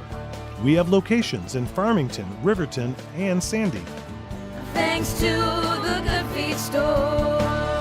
Is your financial advisor managing your risk or just a spreadsheet? Hi, I'm Jeff Jr., founder of Trajan Wealth. Many financial advisors rely on target date funds, which are one-size-fits-all portfolios that don't know your name, your family, or your goals. And that passive management can leave you dangerously exposed. At Trajan, we look at the whole picture, not just the stocks everyone else buys, but the private market opportunities most advisors ignore. And as fiduciaries, we build a strategy around you, coordinating your investments, tax strategy, and estate into one cohesive plan. Your financial life deserves more than just a generic portfolio. Real planning isn't a stack of statements. It's the confidence of knowing where your income will come from for the next 30 years. Good enough isn't good enough for your family. It's time for a change. Schedule your complimentary consultation today. Call 855-TRAJAN-1. That's 855-TRAJAN-1. Advisory services through Trajan Wealth, LLC, an SEC registered investment advisor. Private equity investments require accreditation. Other services through Trajan Estate and Trajan Tax. Additional disclosures at TrajanWealth.com. This is a special alert to all Americans who own a vehicle with less than 200,000 miles with an auto warranty about to expire or with no warranty coverage at all. Due to a decline in the economy, CarShield is announcing a low-cost month-to-month vehicle protection plan that is now available to the public to save any driver out-of-pocket expenses on future auto repairs. Call now to find out how you can pay almost nothing for covered auto repairs. Yes, you heard that correctly. Pay almost nothing for covered auto repairs. An open phone line has been established for all drivers to call for a free quick quote. Call 800-292-4541 now. Drivers who are covered will not have to pay for covered repairs again. This protection plan is at an all-time low. Additionally, drivers who activate this vehicle protection today will also receive free roadside assistance, free towing, and car rental options at no additional cost. Call us for your free quick quote today. 800-292-4541. That's 800-292-4541. What do you have to lose? Call 800-292-4541. Again, 800-292-4541. Any Hour Services can make sure your AC keeps you cool this summer. Whether you need a tune-up, repair, or just a second opinion about replacing it, call Any Hour Services or visit anyhourservices.com. KSL Brightside with Ethan and Alex. The news just keeps getting weirder on KSL News Radio. All right, welcome back. You're listening to KSL Brightside. Got a couple of texts that came through regarding our previous segment. One person said if people wanted to set off fireworks, they should have come to the Bonneville Salt Flats. There were a lot of people and fireworks. We heard that, actually. It was a huge party out there, and there was like massive. Look, they're firing these things off. Easy parking. And honestly, if you did the thing where you went and bought the fireworks at your local stand, that was the place to go. And it should be. So go out there over the next few weeks. Guess what they're not going to tell you? Don't go out to the salt flats. Can you do it? Is it legal now? Yes. Yeah. Okay, there you go. This other person texted in, this was the quietest 4th of July I ever had. We went to bed early. I heard some fireworks on the 3rd that were quickly stopped and no more instead of fireworks from 7 p.m. to 2 a.m. No, I will say if you're not a big fan of the noises, if you're pet, listen, the amount of anxiety from a bunch of pets over the weekend that wasn't there. People didn't have to hit their dogs with the with the anti-anxiety meds before they sent them off to bed and the storm vests. Yeah, and so it's kind of interesting because on the one hand, like I said, there was no promise of, hey kids, wait till 10:30 and then we can watch the fireworks. We went to bed early. Yeah. And then we got this last text that says, can't they trace the bullet? This was regarding the guy who was hit with a bullet that was fired up into the air. They said, can't they trace the bullet with serial numbers? This happened in Lehigh. And the short answer is no. The long answer is sort of. So bullets don't have serial numbers typically. So the answer is no. But they can trace bullets according to unique signatures on the bullets that are left by the barrel of the weapon itself. But they need a weapon to test against. Sure. So each barrel is going to inflict unique damage to the bullet, and that can be matched. But as far as serial numbers go, for the most part, no. That won't be able to be traced. Alex. Yes. You want to talk about the World Cup and what happened. Well, I think that it's interesting because Team USA plays tonight, and I'm conflicted, man. I'm kind of conflicted about how I feel about. You don't want Team USA to win? No, of course I want them to win. But I think what's hard is that I feel like if they win tonight, because of the decisions that have been made. So let me roll out the basics. Set it up here. Right? Set it up here. How Balogun is now going to be playing again. Balogun is got a red card in the last game for Team USA. Typically, that means that you're out of the game for that match, and then you cannot play the next match. So you're out of the game for that match, and Team USA played a man down, and then this next match, he's just out. And there there wasn't really a mechanism for appealing it. That was kind of where we left it on Friday. That was the decision, and that was that. And a lot of people felt like it was unfair. This is sometimes, though, how sports goes, right? Some calls go your way, some don't. And it's frustrating. It's super frustrating when you feel like an official got the call wrong. They did review it, though. They had video review. I mean, they went through the whole process down on that field. I'm one of the ones that felt like they didn't need to do a red card. He didn't need one. No. I think he could have done a yellow card. And this is where I'm torn because but it was he still, probably didn't need to get the red card, but he got the red card. He got the red card, but it was still a pretty aggressive foul. He would have at least gotten a yellow card. And so this is where, officials are always going to have a little bit of leeway in making these calls. It's not always as black and white as we would like it to be. But now, in fact, I'll just read right from the KSL.com article. With the integrity of FIFA and the World Cup under attack, because FIFA decided to overturn the ruling. So the FIFA president said, no, we're going to overturn this so that Balogun can play this next round for the Team USA. So it says, with the integrity of FIFA and the World Cup under attack from European soccer leaders, FIFA President Gianni Infantino acknowledged taking a call from President Donald Trump before the U.S. forward Folarin Balogun was cleared to play against Belgium later on Monday. And basically they're saying that the President of the United States called FIFA to ask for a special favor. Yeah, well, whatever that is, I think it's funny because I don't think, because President Trump is like, I don't even like soccer. He loves soccer because they gave him that Peace Prize. They gave him the FIFA that's Peace right. Prize. FIFA gave him the Peace Prize. Yeah. No, I think he loves FIFA. I think that the thing that's interesting about all this is, one, everyone sees that. This is why I don't like it, because if Team USA wins tonight, we're going to have to hear about the asterisk that the win deserves. You know what I mean? That's the thing, is like, whether or not the call was right or not, it taints a lot of the feeling of how this game's going to go down. And regardless, because Belgium then today had their motion denied. Isn't that funny? Or whatever, their appeal was denied when they were asked, okay, we want to get this thing looked at too. Yeah. And that appeal was denied. They didn't even look at it again. And so they feel like they've been shorted. And I think one of the officials, and they've asked every coach about it, who's been up at the dais, after these games, every game that's happened since then, and they were like, yeah, this isn't good. This is not good for the sport. Because now, every red card you look at and you go, well, what about us? I don't know, because we went back and we looked at it. So what do you think about his suspension? Because the idea, if you get a red card in this tournament like this, you're automatically out for the next game. Well, and is this what happens? I mean, is it now whoever has the most powerful president can get their red card overturned? But again, the thing that stinks about this for Team USA is that whatever happens today, it's going to be, we lost because they didn't have Balogun. They won because Balogun played well, and he shouldn't have been playing anyway. And so there's going to be there's no version of this one feeling like it's going to be full credit to Team USA, and that's the bummer about it. I agree. It really taints it. It was a really, really bad move. We know, in fact, maybe about 10 years ago, we went the rounds over FIFA and some terrible, terrible corruption that was taking place at that organization. And Infantino was supposed to be the guy who cleaned it all up because he was the guy who was watching it all go down. But and stepped in for Step Blatter and blah, blah, blah. You know what we could always hang our hats on is that the U.S. never played that game. In the U.S., we did it differently.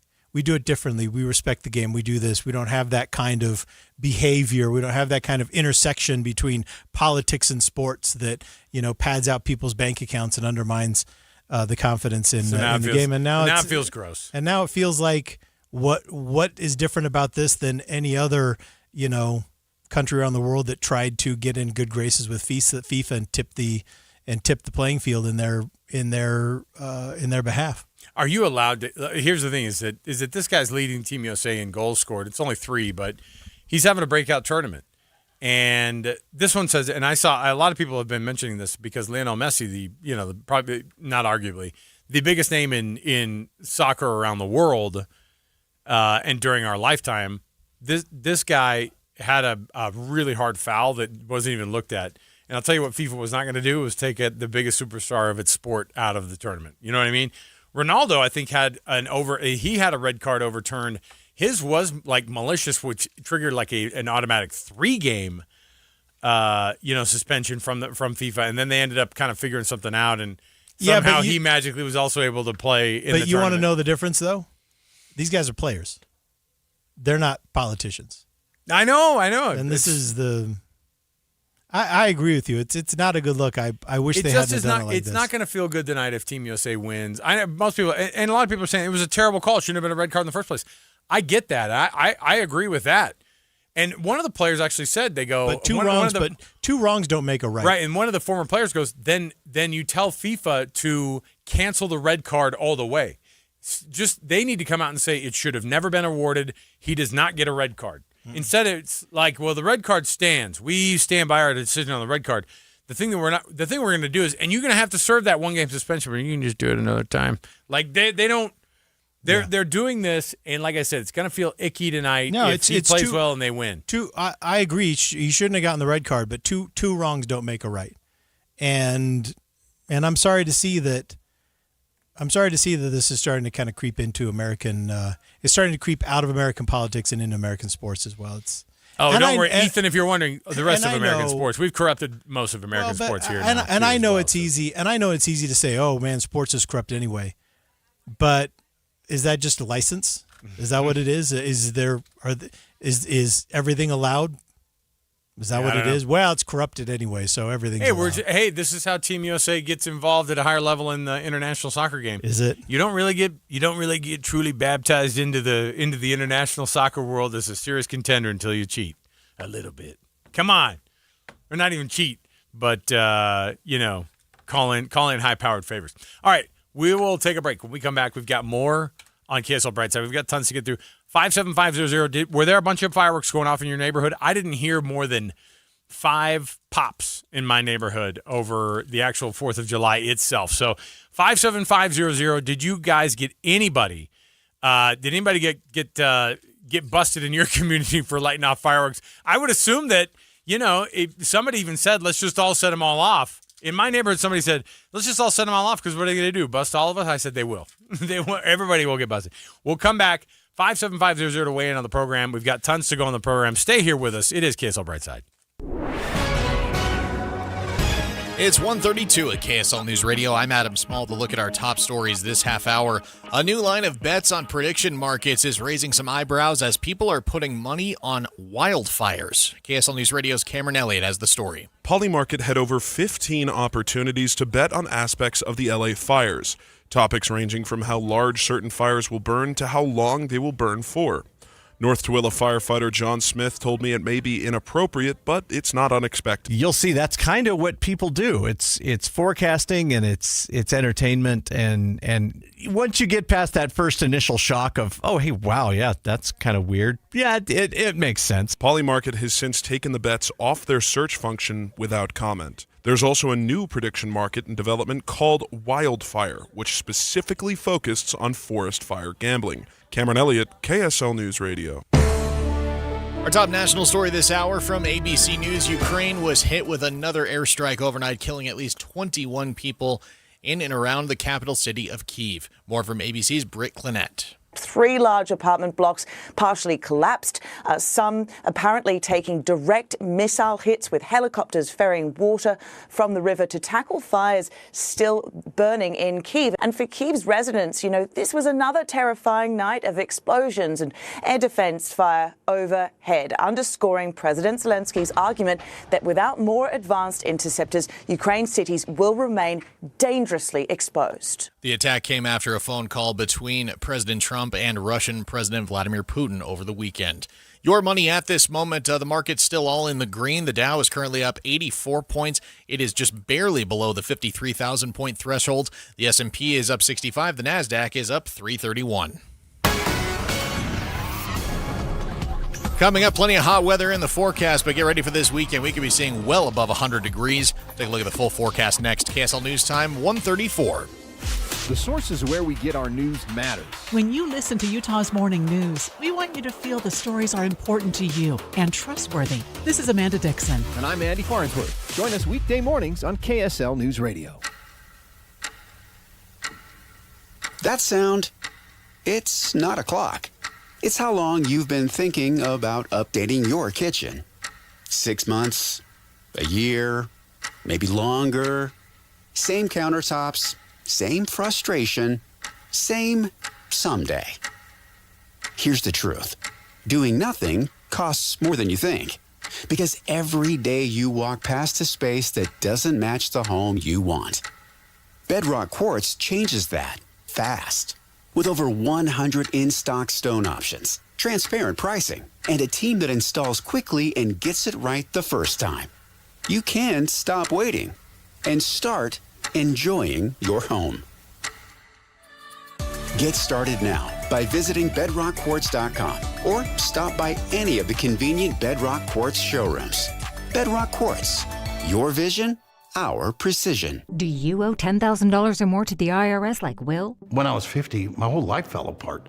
I lost my job, I lost my wife, I lost the house, I lost pretty much everything except for my life. When the IRS came calling, I just didn't have it in me. I felt like Wile E. Coyote, just waiting for that IRS anvil to drop. Then Will found tax relief advocates. I heard their advertisement on the radio, I wrote down the number, and I made the call that changed everything. The IRS gave me a bill for $40,000. Tax relief advocates got that down to $3,200. I've paid 9 cents on the dollar. Now that's a great deal in anybody's book. If you owe 10 or even hundreds of thousands of dollars to the IRS, don't lose hope. Do what Will did and call TRA for a consultation. But for me, the real win is I got my life back. Visit TRA.com or call 800-488-4194. 800-488-4194. That's 800-488-4194. Let's get a look at traffic and weather together, which is brought to you by UCCU. Learn how to save more this summer at UCCU.com. Here's Michelle Rowe. Good news for drivers making their way northbound I-15 through Draper, looking much better. They do have that crash cleared that was at just south of 123rd South. A little bit of leftover congestion at the point of the mountain. And then for drivers making their way southbound on I-15 through Payson, the lane restriction has been cleared, so both lanes are open, but you're still seeing some slowdowns through Payson headed down towards Spring Lake. Michelle Rowe in the KSL Traffic Center. Looking for a high of 97 degrees today, staying in the mid to upper 90s for the next few days. By Friday, though, that's when the heat really turns up. 100 on Friday, 103 Saturday, and Sunday, expected high is 105 degrees. Right now, 93 degrees, mostly cloudy in downtown Salt Lake City. I'm Adam Small from the KSL Common Spirit Health Studios. Listen online at kslnewsradio.com. We're Utah's news, traffic, and weather station. KSL Brightside with Ethan Miller. Now we've got houses, kids, responsibilities. And Alex Keary. Yeah, we're all grown up. We have pre-diabetes, lower back pain.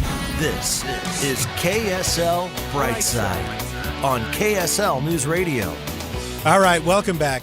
You're listening to KSL Brightside. I'm Ethan Miller here with Alex Keary. A couple of texts. Can I read a couple of texts to you that kind of wrap up the conversation on the World Cup? Just puts a little kind of exclamation point. We'll let this is as far as we'll go talking about sports. We'll let a few texters have the final point I'm here. all for it. Here's one that says, agree with Alex Keary. No special treatment in football, hockey, tennis, or frisbee golf. Basketball is irreversibly rigged. Well, we all know that because of the Jazz in the 90s. Well, we all witnessed that. All the sports are being criticized now, and they deserve it. I mean, the reality is that once we let all the betting houses into bed with all the major sports, then guess what? That's what it's become, and it's ridiculous. So, then we got this text. The best thing to do in tonight's soccer match is bench Balogun for this game. The U.S. team needs to show they play fair. Do you think there's an outside chance they might just sit him?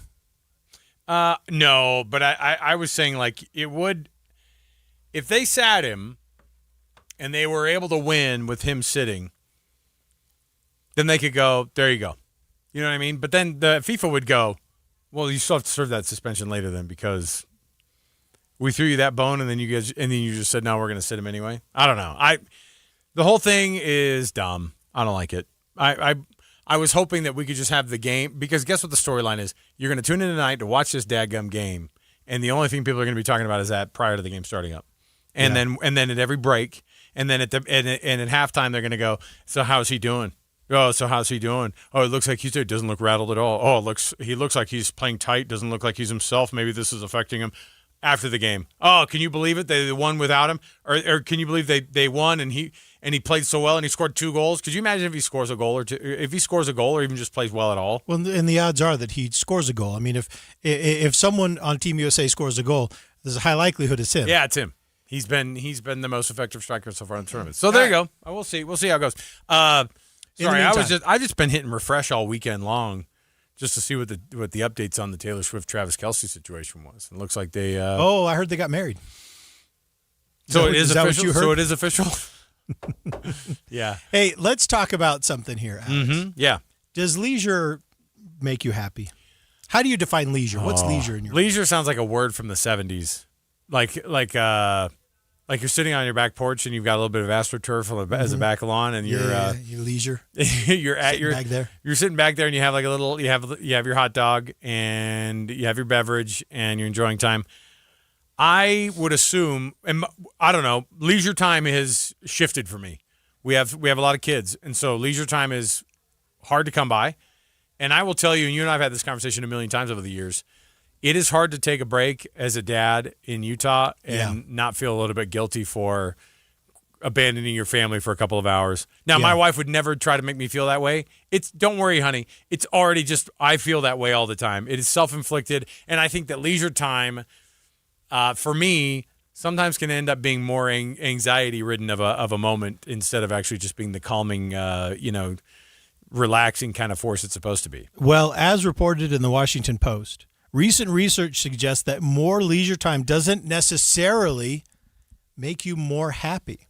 In fact, I have here, according to recent research, including data from the Census Bureau's American Time Use Survey, I actually have the breakdown of how people spend their day in a way where they are most likely to report it as having been a happy day. So I want to ask you first, before I roll this out. Oh, boy. What has to happen in your day for it to be a happy day? Typically, work-related stuff, like when the show goes well, when you and I have a good time on the show, it kind of sets a good tone. Now, by then it's already 3+ p.m., so I better have had a decent time. But usually prepping for the show, doing the stream, and then getting through the show, when that whole process goes pretty well, I'm pretty happy. So that's actually really interesting because of all the things we could do to fill our time, Americans report days being happy when they include up to 6 hours of work. Okay. More than 6 hours of work was actually linked to less happiness. Yeah, I can see that. Up to 6 hours of work, an hour or two of socializing, and some physical exercise. So if you do 6 hours of work, a couple of hours of socializing, and some exercise, according to this data, that is your best shot at having a quote-unquote happy Exercise day. brings you happiness? Come on. I haven't found that to be I haven't ever found that to be true. In the moment, you're like, that felt good. That felt really good. And then the next day, you're like, I'm sore and I hate this and I'm never going to do it again. I'm never going to work out again. I would also say, too, it depends on how my interaction with my kids go. You know, like if I get home and it's been it's like here, the kids it's been a tough day for them. And I will say the summertime a lot of times ends up being a tough go for kids because they get quote unquote. And I will tell you, as a parent, the worst thing that I have to hear during the summertime is I'm bored. Yeah. And it makes me nuts to hear I'm bored. And I get it. I remember that feeling because you know what my kids don't have that I did during the summertime? Bob Barker. I had Bob Barker to get me through things. You know what I mean? I had the summertime. We'd wake up, we'd watch some Bob Barker. We watched some We Price is Right? Yeah, we watched some Price is Right. We watched some Rescue 911. And then, we could go outside and we could start doing our thing. Now, it's like they have every TV thing that they ever would want to watch. And going outside and doing their thing is not enough anymore. So for me, if the kids are pretty happy when I get home and like they've had kind of a productive day, that also translates into me having feeling okay about it too. Yeah. And I like spending time with the kids in the backyard when I get home. We throw the ball around, we do all the stuff, and we hang out because that's our time to be able to hang out together. We got a text here. It says, I definitely don't feel guilty making me time, and it makes me very refreshed. I think that's true, but I want to feel that way more. I feel more guilty than I do anything. My wife's like, no, don't feel guilty. No, go do this, go do this.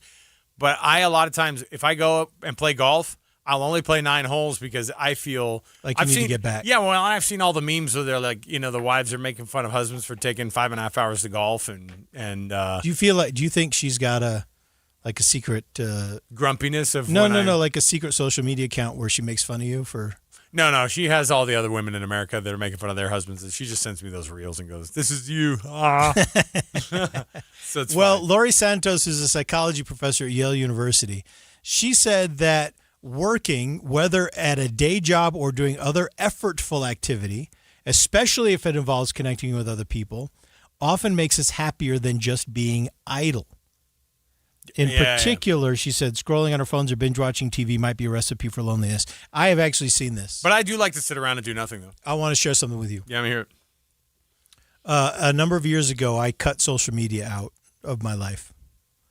Twitter first, and then even before it became X. And then I deleted Instagram early last year or maybe late 2024. Or early 2025, and I deleted Instagram. And my life was so much better. And then something happened. You got this new gig. I got this new gig, and we started putting everything on YouTube. But this is what's been happening, though, is then I've been on YouTube. I'm like, I got to like these videos. And then all of a sudden I'm scrolling those shorts. And that's bad? It's dark, dude. Oh, is it? It's kind of Your dark. algorithm sucks? No. How dare you? No, it's nothing like that. It's just, she says this. She said scrolling on our phones or binge watching TV might be a recipe for loneliness. And for sure. I read that and I thought, wow, that actually hit me. Because scrolling on my phone, it is dark. Not because I see dark things. It's just that you can get caught up in not doing it. Something about it. You know what else scrolling does? I will say this. I think it's done it for me too. I actually don't have patience for like TV shows and series and movies and things like that like I used to. I don't have the patience for it. I'm like, nah, this isn't short enough.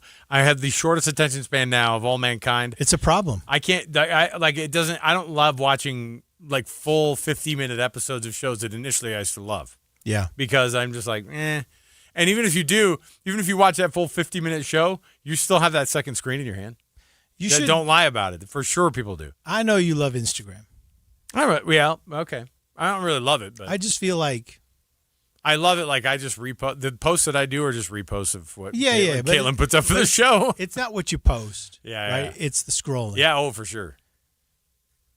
I'm just saying I think you ought to think about it. Cancel or deleting it? Yeah.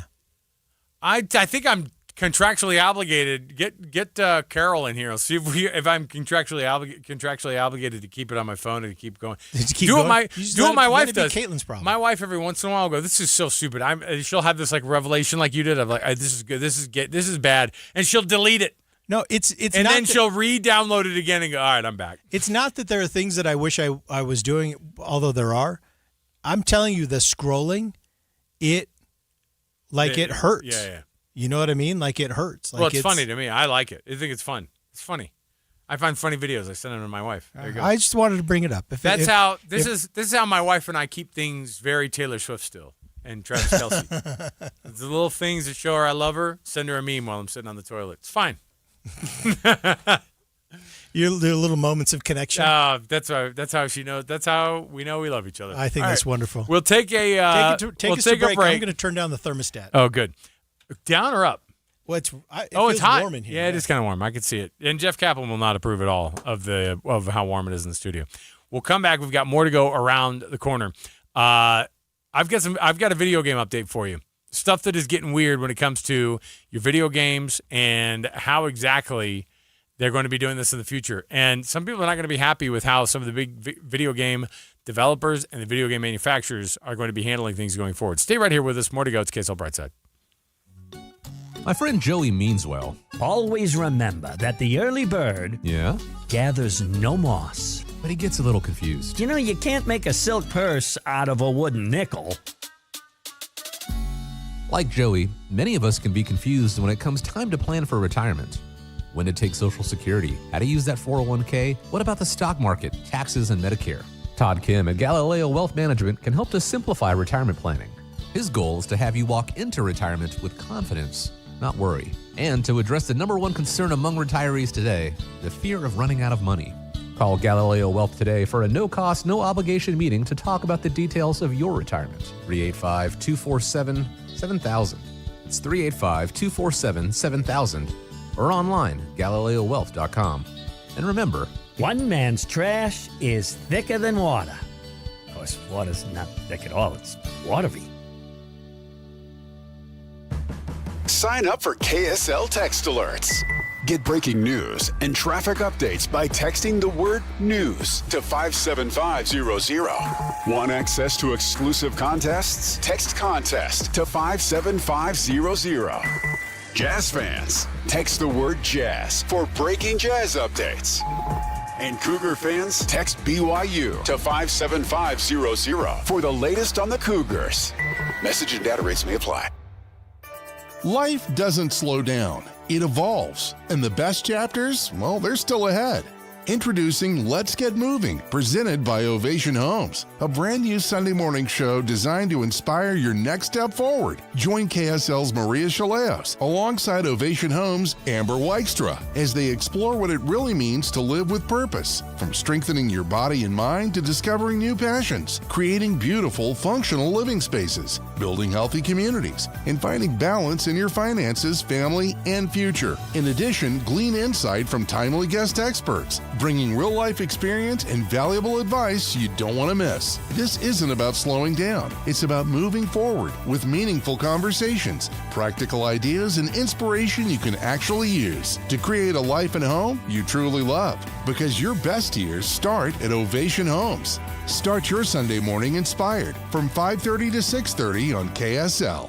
We wouldn't be celebrating America 250 if it wasn't for a strong foundation set by the framers. Hamilton built America's financial foundation on sound money, later embodied by the gold standard. But we abandoned that discipline in 1971 and have seen inflation erode the dollar's value. What's the foundation of your savings? Is it gold or something that can be devalued? Hi, it's Dr. Ron Paul, and I encourage you to speak with my friends at Birch Gold Group about diversifying an existing IRA or 401k into a tax-sheltered IRA in gold. Learn more by requesting a free info kit on gold IRAs. Just text the word SECURE to the number 989898. Let Birch Gold help you build your foundation with gold. Text the word SECURE to the number 989898. Text SECURE to 989898.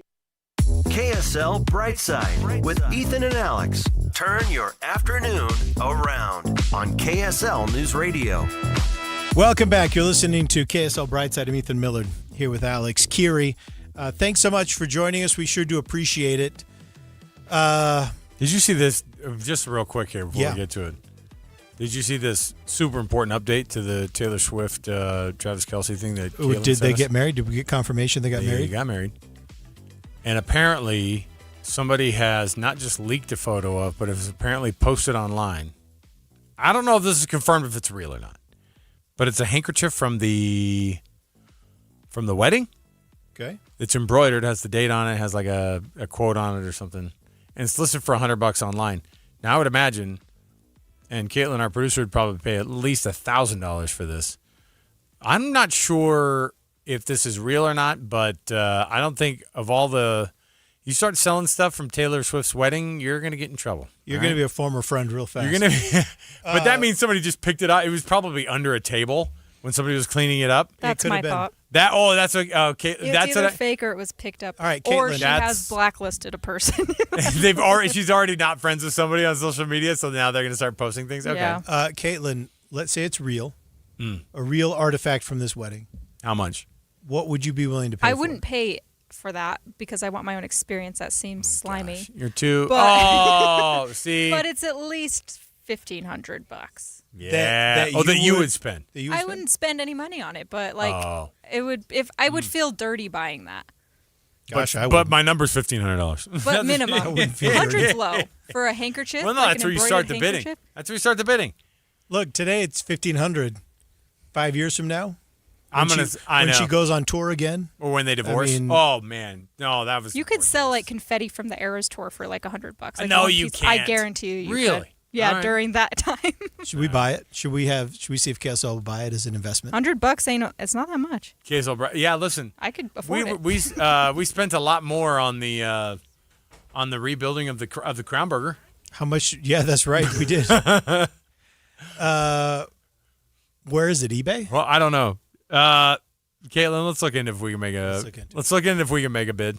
All right. I'm interested. I'm not gonna lie. I'm interested. Let's put some coin together. Look, and if see if it's we can make this happen. $100 to get an early artifact from. I mean, I would almost for $100. I'd almost pick it up, not even knowing if it really was. I'd take a flyer on it for. Looks $100. a little bit fake. I don't know. I mean, heaven knows I've spent $100 on dumber things, on dumber stuff. Okay, 57500. If you want to weigh in on the program, you can do it that way. You can weigh in on anything that you'd like. All right, Alex. Speaking of spending $100 on dumb things, yes. PlayStation has announced that they're not going to make any more physical discs for their games. Can you believe that? They're only going to do digital downloads. They later clarified that applied only to new releases. They would still be creating the CDs for old games, but PNP Games, which is a Canadian. Did you call them CDs? What are they? What I don't know. Well, the discs anyway. Yeah, sure. And they're fairly compact still, like relative to like the old Laserdisc records or Laserdisc. So. Remember the Laserdisc? This is the future. Everyone's gonna have a Laserdisc player. When you held a Laserdisc up and you're like, "This is a DVD," and I'm just a tiny person. It's fine. Hold this. Don't touch it. Don't touch it. But hold it. Put it in the player. Don't touch it. But also, don't put it in the sleeve. You'll scratch it. But get it out. Stop touching so you can watch it. Get it in the thing. Stop touching it. It's so dumb. So in response to Sony's announcements, a Canadian independent video game retailer called PNP Games launched a petition on change.org asking fans to support it in its request to keep Sony PlayStation games physical so that you can still buy those physical games. They've had a few 100,000 people sign it. This is kind of the wave of the future, but the last couple of games I bought were just the last few iterations of Call of Duty because I'm that guy, right? I'm that middle-aged white guy that plays Call of Duty. Sure. I'm a very basic man. Yeah. And the last few have been just the digital downloads I've done. But I sympathize with this because you know what happens when you buy the digital download is you're actually buying a revocable license. So technically speaking, video game companies can dip into your library and remove games due to expired licensing agreements, platform shutdowns, sure, any number of things. So I understand kind of the hesitancy for two things. Number one, you don't really get the game. It's a digital download that could be revoked. Mm-hmm. And then number two, it feels like more and more companies are trying to kind of move us onto like the subscription model to where we're just constantly paying more and more every month for the same things that we used to pay one time for. And I think this is part of that whole angst where people just feel like they're going to start being nickel and dime for everything. And I kind of get that. I really honestly do. You're a PlayStation guy, aren't you? Don't you have PlayStation? No. We are a Switch family. At my house, we're Xbox. I know, and same kind of thing, right? Because Xbox has discs, right? Traditionally, yes, but really not so much anymore. Right, but that's what I was going to say. Is that like so? But those games, my current Xbox does not have a disc reader. But aren't digital downloads like the whole thing about those bigger consoles is they require a lot more space, right? Isn't that the whole thing with the CDs? Take the CDs. Yeah, they're larger for sure. And so like with the Switch doesn't need all that because the Switch is kind of a dumbed down, version of all that, and it's not that big of a deal. So because the games are a lot smaller. But I will admit I don't like when we download games. So but the Switch still has little cartridges, little tiny cartridges. Yeah. They're like SD cards essentially. Yeah, little games. And I like those because it makes me feel like, oh, good, there's like a little physical thing there. Yeah. And the downloads feel like they could at any moment be ripped away from me. You know what I mean? I completely agree. Also, if you have something that you really love, and I experienced this, I never really got into digital music because I always like, and I never got into digital books because I always like having something that represents the thing that I love, a favorite author, Right. a favorite title, a favorite album. I want to have it. I don't want it to be a file on my phone.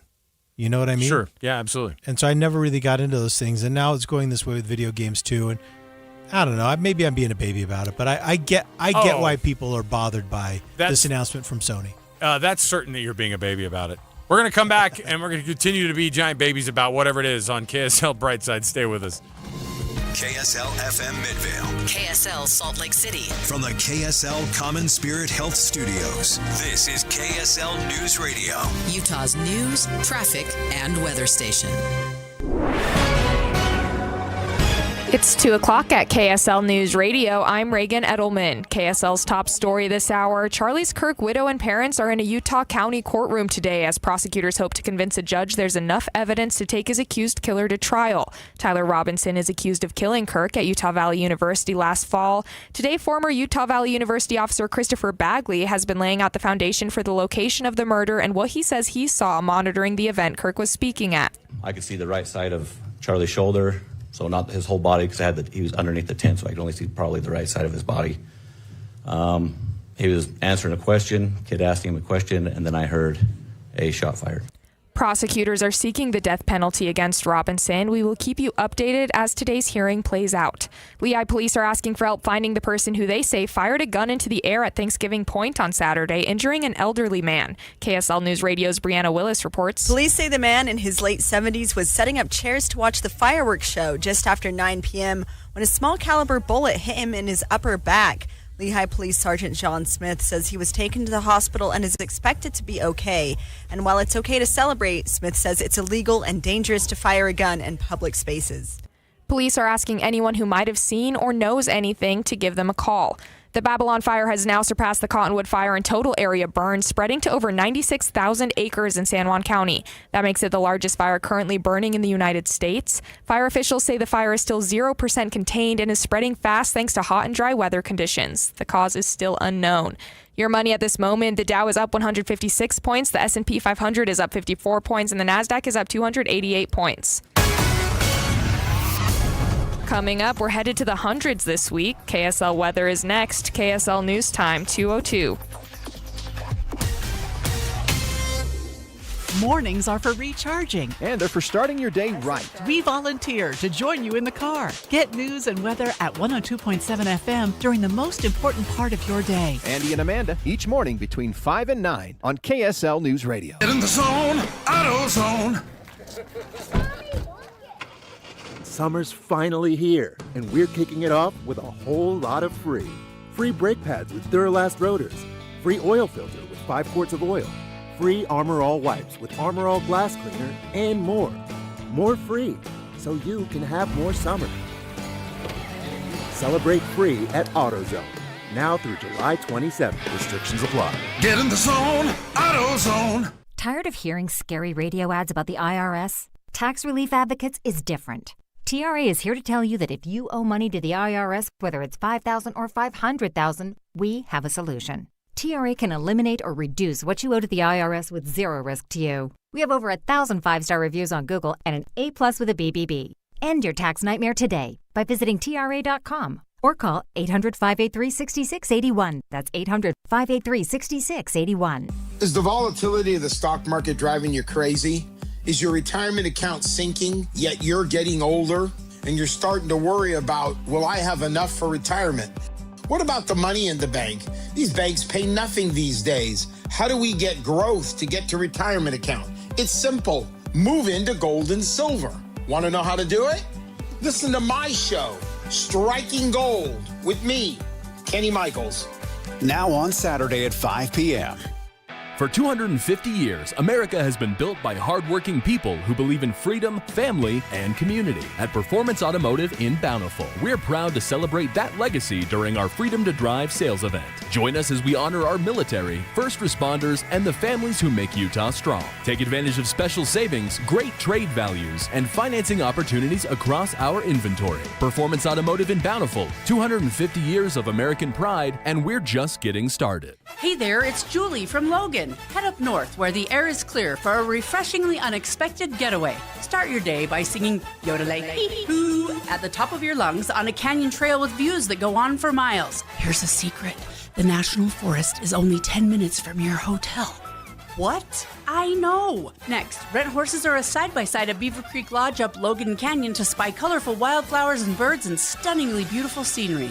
After your day of adventure, wander downtown to check out our local shops selling everything from antiques to giant jigsaw puzzles to vintage clothing and goat's milk soap. Watch them hand-dip chocolates at Bluebird Candy, eat sourdough pizza, or drop into the family-friendly Prodigy Brew Pub where their deep-fried pickle spears are divine. I didn't even mention live theater performance like the Lyrics Laugh Out Loud Forever Plaid, or free concerts every weekday at noon in the Tabernacle, or community festivals, or... See what I'm saying? We are refreshingly Logan. Visit explorelogan.com, explorelogan.com.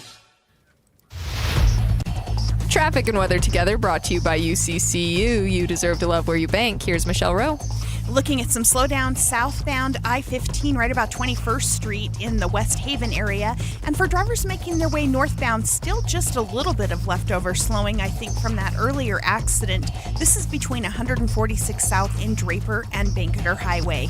No matter the weather, your feet can feel fantastic. Find the Good Feet location nearest you at goodfeet.com.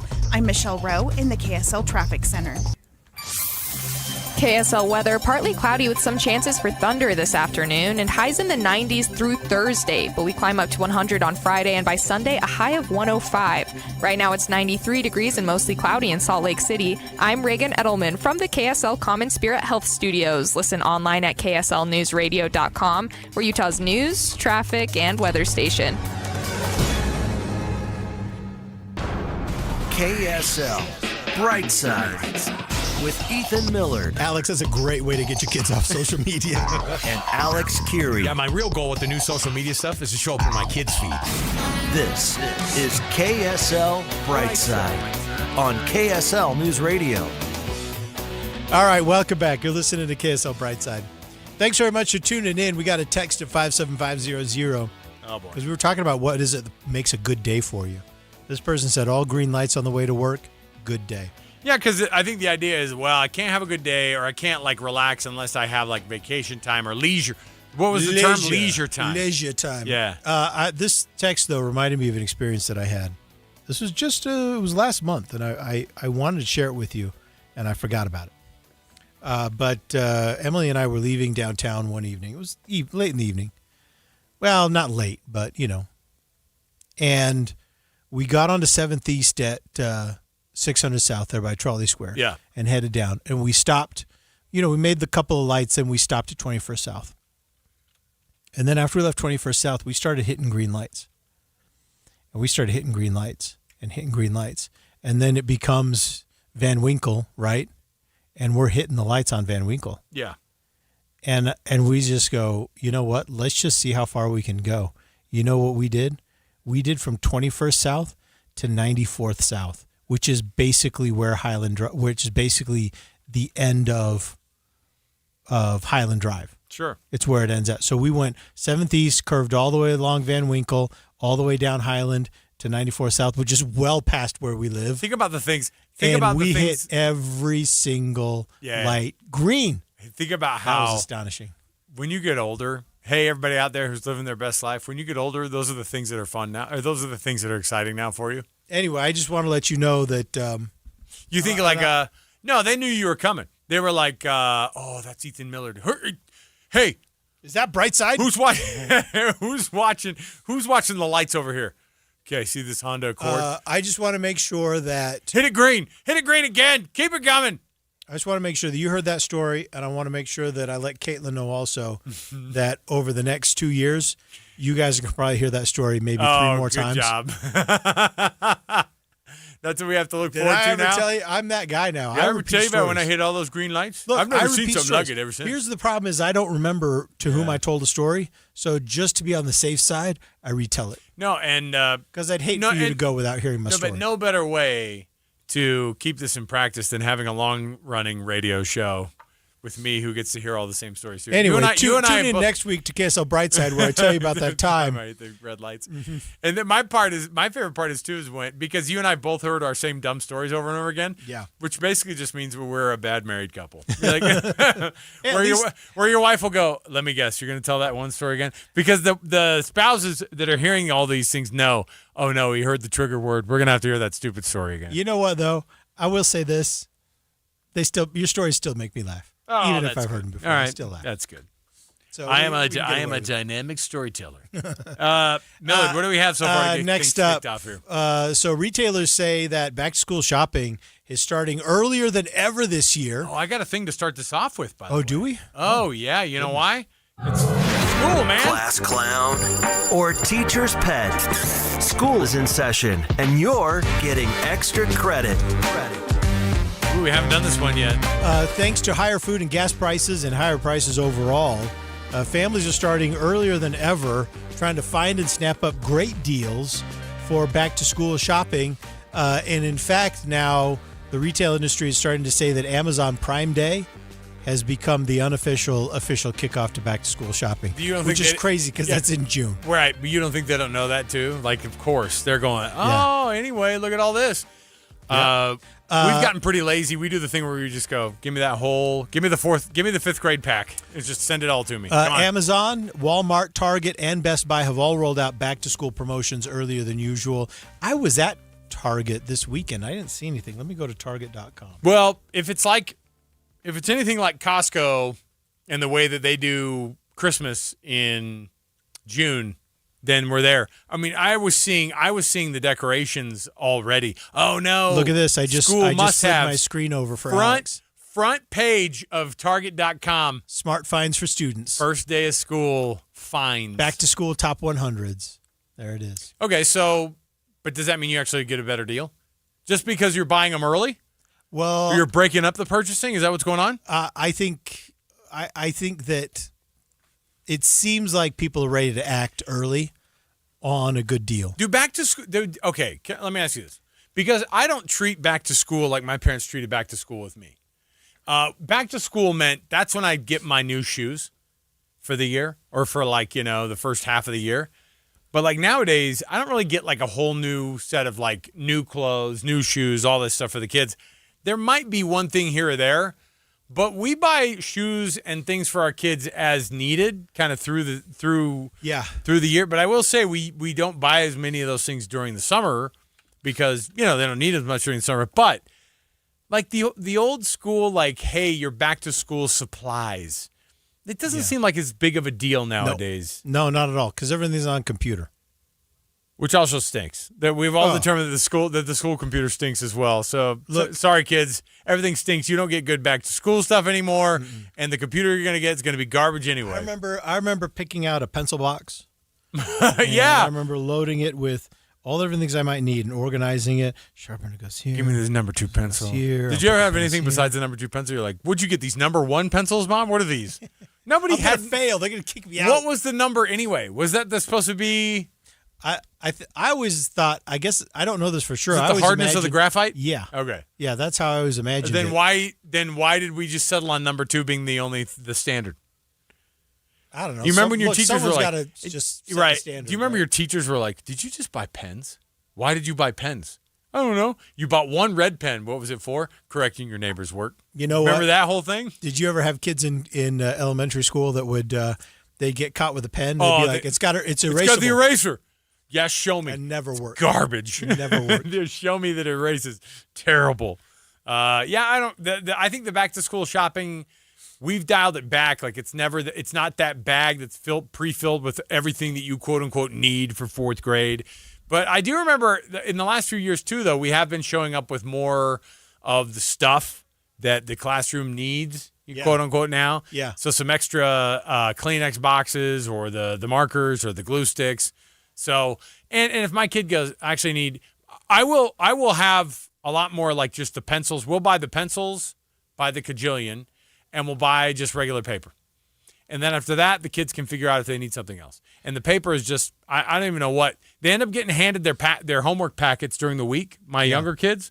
And then after that, I don't. It's like it's all that's done on the computer. I don't need to buy them anything. You know what? You know what I need to start doing is for back to school shopping. Is I need to go to the store, to an electronics store, and buy 15 Chromebook chargers. Where are the chargers? Hey, do you know where there's a computer charger? I can't do my homework. I can't find the Well, I saw one next to the chair out in the living room. Did you check that out later? Yeah, I checked it. And then you go out there and you go, it's right there. Oh, there's 2 of them plugged into that one. 2 of the same. My favorite one is by the end of the year, because my kid have some name on theirs that they have, like that the school has, and I'll go, why do you have your sister's? I don't know. It's her problem. She left it out. It's like, will you please give it back to her? Because the last thing I want is by the end of the year that you're turning in hers and she's having to find a different one and whatever. But you're right. The Chromebook charger is the number one. You got to figure it out. All right. We got a text here from Steve. He said, FYI, I've hit 6 lights in a row on Bangor Highway headed south, on North Bangor headed south. And then the night of the text, a minute later, oh man, 3500 south, boo hiss. Shouldn't have said anything, Steve. Yeah, you can't. Shouldn't have said anything. Yeah, you can. Well, what they're saying is if I can not hit any lights, it's great. And then they hit the one red light, and then they went, well, day's ruined. That's it. It's fine. That's it. I guess the day's ruined, and I have nothing else to look forward to. Maybe the commute home. You Back don't know. to school shopping stresses me out. You know why? Because I am not a winter guy. No. Oh, you know what? Yeah. You're you got that seasonal depression going on already in the summertime. Thinking about winter, you get seasonal depression while you're in the summertime. This is what I want. I want sunny days. I don't want rain. I don't want snow. I want sun. My kids asked me the other day, "What's your favorite? What's it called? The season of all the 4 seasons?" Yeah. And I was the only one because they had it like on a little thing, and I said on a card, and I said, I'm fall all the way." Mm-hmm. And I was the only person in the entire family that said fall. I used to love fall. Why used to? Because I don't anymore. Why? Because it's almost winter. Because it rains. It's gets cloudy. It doesn't do either of those things in the fall here in Utah. All the trees die. Everything starts dying. Here's why I love it: football season. College football's back. Right. The NFL's back. Yeah, that's my favorite. Those are my favorite sports. I do really, really love college football season, but I can't handle. I can't handle. You're already stressed out. I can't handle the death of the trees. Of everything. Everything dies. The death of everything. When everything dies. Oh man, when's your anniversary? What time of year is your anniversary? It's in February. Yeah. See, we're fall anniversary. So I look forward to it. I like fall. So all you people out there who are hating on fall in the autumn, get over it. All right, we'll take a break. When we come back, guess what we have? Lots more fun to have. Lots more things lots more stuff to be able to jump into and to be able to talk about here. It's your Monday edition of KSL Brightside. Jump in with us. More to go around the corner. It is KSL News Radio. Hey, by the way, want to remind you, the folks at Advanced Window Products are trying to help you out. What are they trying to do? They're trying to make sure you get the best deal on windows. It's not just the best deal on the window. You want to save money on buying new windows? Great. They'll hook you up with the top quality window at the best price here in the state of Utah. But the reality is where you're going to save money the most is on your utility bills. If it comes to the heating, the cooling, if you're going to try to keep that house as warm as possible in the winter and as cool as possible in the summer, because we're going through it right now, if your kids leave that door open, that's one thing. If your windows can't just keep the heat out like they used to, Advanced Window Products has something to tell you. And let me just give you right now what they have. This is a local company. They've been around 40 years. They're not getting into this game new now. I've been to the factory. They're making these things. The family names are written on these. They are custom made for your home, and they're saving Utahns money. They've been doing it for 4 decades. All you have to do is give them a call right now, 801-850-9100. What are you going to do with that phone number? How about saving $2,500 off right now off of 10 windows or more? Give them a call. Say, I heard this on the radio. I want to save that money. At least get that free energy audit. 801-850-9100. They'll tell you how much you can save on those windows. Made right here in Utah, Advanced Window Products. 801-850-9100. It's advancedwindows.com. Hi, I'm Maria Chaleos, and I'd like to tell you about my podcast, the KSL News Daily. Every weekday morning, we'll deliver one story explored in depth, plus the 3 things you need to know before your day begins. But this is new. This is where we human beings are able to trick AI. This is news with context from the journalists you trust. agencies were less than willing to speak with us about this. Find and follow the KSL News Daily at kslpodcast.com or wherever you listen. I'm Utah tax attorney Jordan Wilcox. Don't face the IRS alone.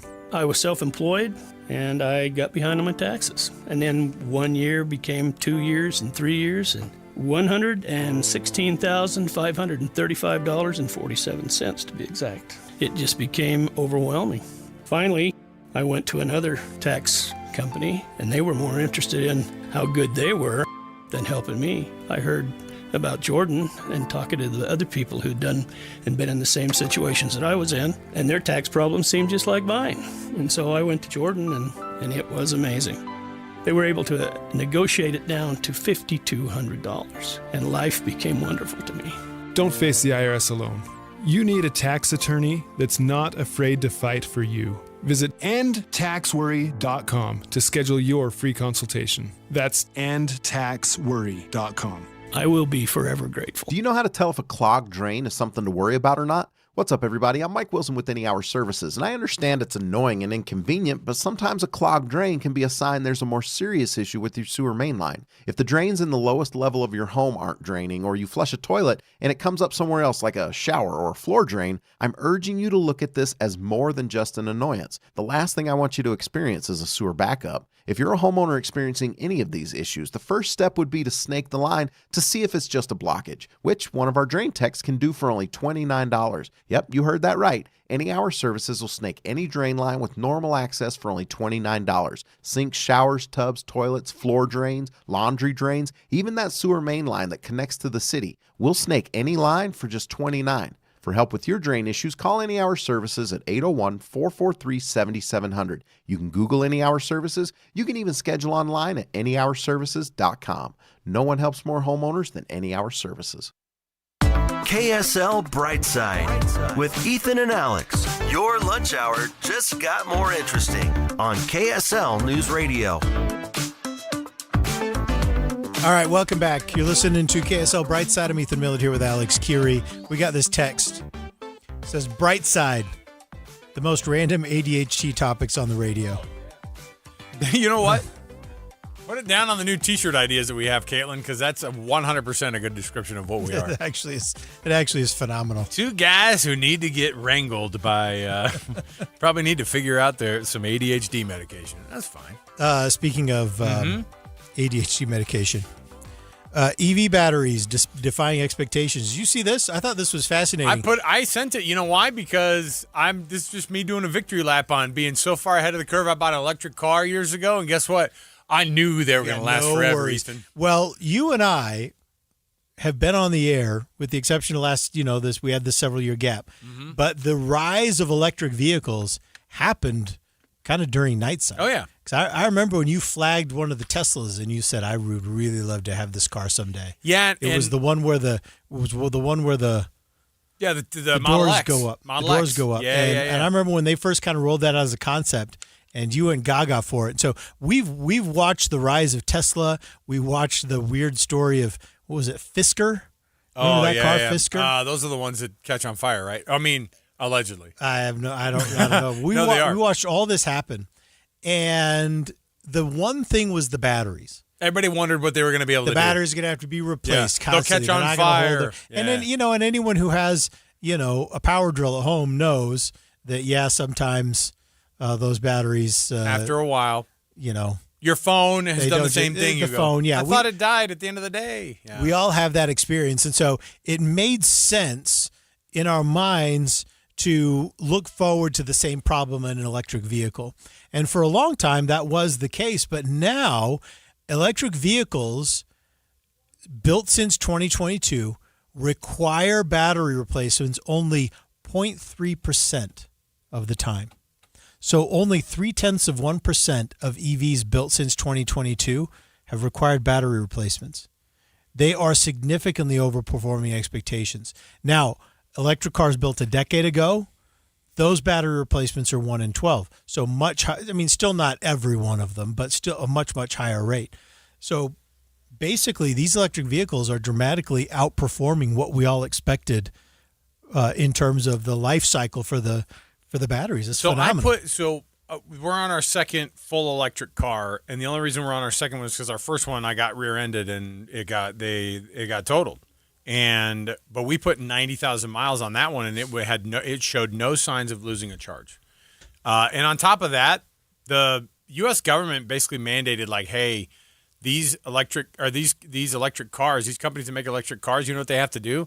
They have to ensure that they keep upping the warranty on the battery, and the battery is like a mandated warranty. And so for us, we kept getting stuff we had these fixes that Audi wanted to do on these cars. We had these fixes that they were like, hey, bring this in. It's a recall. And they're like, but my car wasn't having whatever the issues that were being reported, but they would just replace stuff on the car. Hey, take this, take a car to drive for a couple of days. We'll fix it. No cost to you, because it was battery related. And it was all a just-in-case fix. Yeah. They were like, just in case, because we don't want, some people have reported some overheating. That's the last thing you want to hear on a battery, is overheating, whatever. But in the case of our electric cars, this is just one person's experience.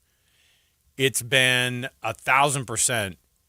It's exceeded my expectations on how the batteries. So why do you think America's kind of walking back our electric vehicle thing? Because we've taken away all the incentives, and now a lot of automobile manufacturers have essentially kind of canceled their electric vehicle it's not program. worth it to them for that, because they're going with the hybrids. People aren't showing up with the dollars like they had and the buying power that they had.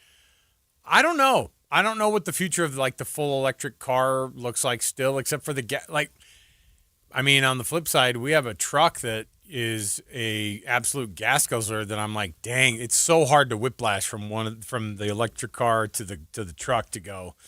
I guess we're gonna have to pay $1 kajillion to fill this thing up, and that's not a great solution for us either.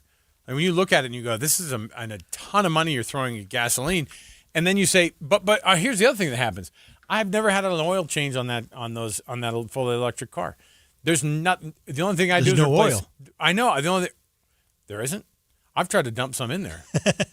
Is that what the problem is? I've just never had to change it. I just keep dumping it on there. No, but you think about it. And I'm not trying to be some shill for the electric vehicle deal, but some of the most staunch anti-electric people have become electric car drivers, and then they go, this thing's pretty fast. And I'm like, yeah.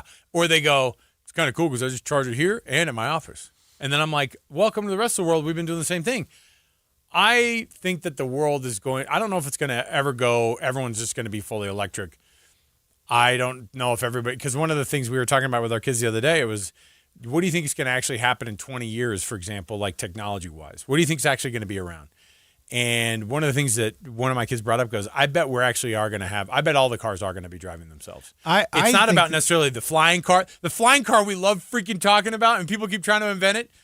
The self-driving all the way car that Tesla already is rolling out with no pedals and no wheel, that is going to take so much time to get used to. But I think we are going to see the flying car here very soon. But that's not the topic at hand. Yeah. I just wanted to throw in a little pitch for that. I agree with your kid. I think that we're going to go electric and self-driving. And this is why I'm worried that we're making a mistake, because we know how successful self-driving cars have been, right? I mean, we really are. Now we are dialing in and perfecting that technology. Right. We have proven it. It is established. Cars can drive themselves, okay? They can pull out of your driveway, pull into a parking spot at work without you ever touching any pedal or the wheel. This is demonstrated. It is a fact. We are continuing to dial it in terms of safety and reliability. And that is still exclusively an electric car element, and I think it will be the case. We are walking away from electric cars. China is putting their foot down on the accelerator when it comes to electric cars. Yeah, and they have crazy brands I've never even seen before, and they look like they're better than a lot of the ones we're pumping. And I'm really concerned. That they're going to be our supplier for cars, because we're going to get caught flat-footed, because we've got this weird backlash against electric cars, and I don't know where it's coming from, because ultimately I really think that's where we're going because of the self-driving elements. I mean, why, if you know that a car can drive you safer than you can drive yourself, the car will never fall asleep. It never misses its blind spot. It never loses the lane markings in a rainstorm. It never fails to brake, right? It never misses a pedestrian. never hits a pedestrian. No, I mean, you never. want it to never, always miss. I mean, it doesn't miss seeing a pedestrian. Car's 100. This guy's 100% on what? Hitting all of them. Jeez. I could have phrased that better. Yeah. But you know what I'm talking about. Uh-huh. For sure. At a certain point, we're not going to drive anything. It would be we'll get to the point where it's silly for us to drive. The numbers game would add up and go, no, but don't you understand that these electric vehicles that are driving themselves, they're doing a 90% better job or 120% better job than humans do, and people go, yeah, but and you go, that's the thing.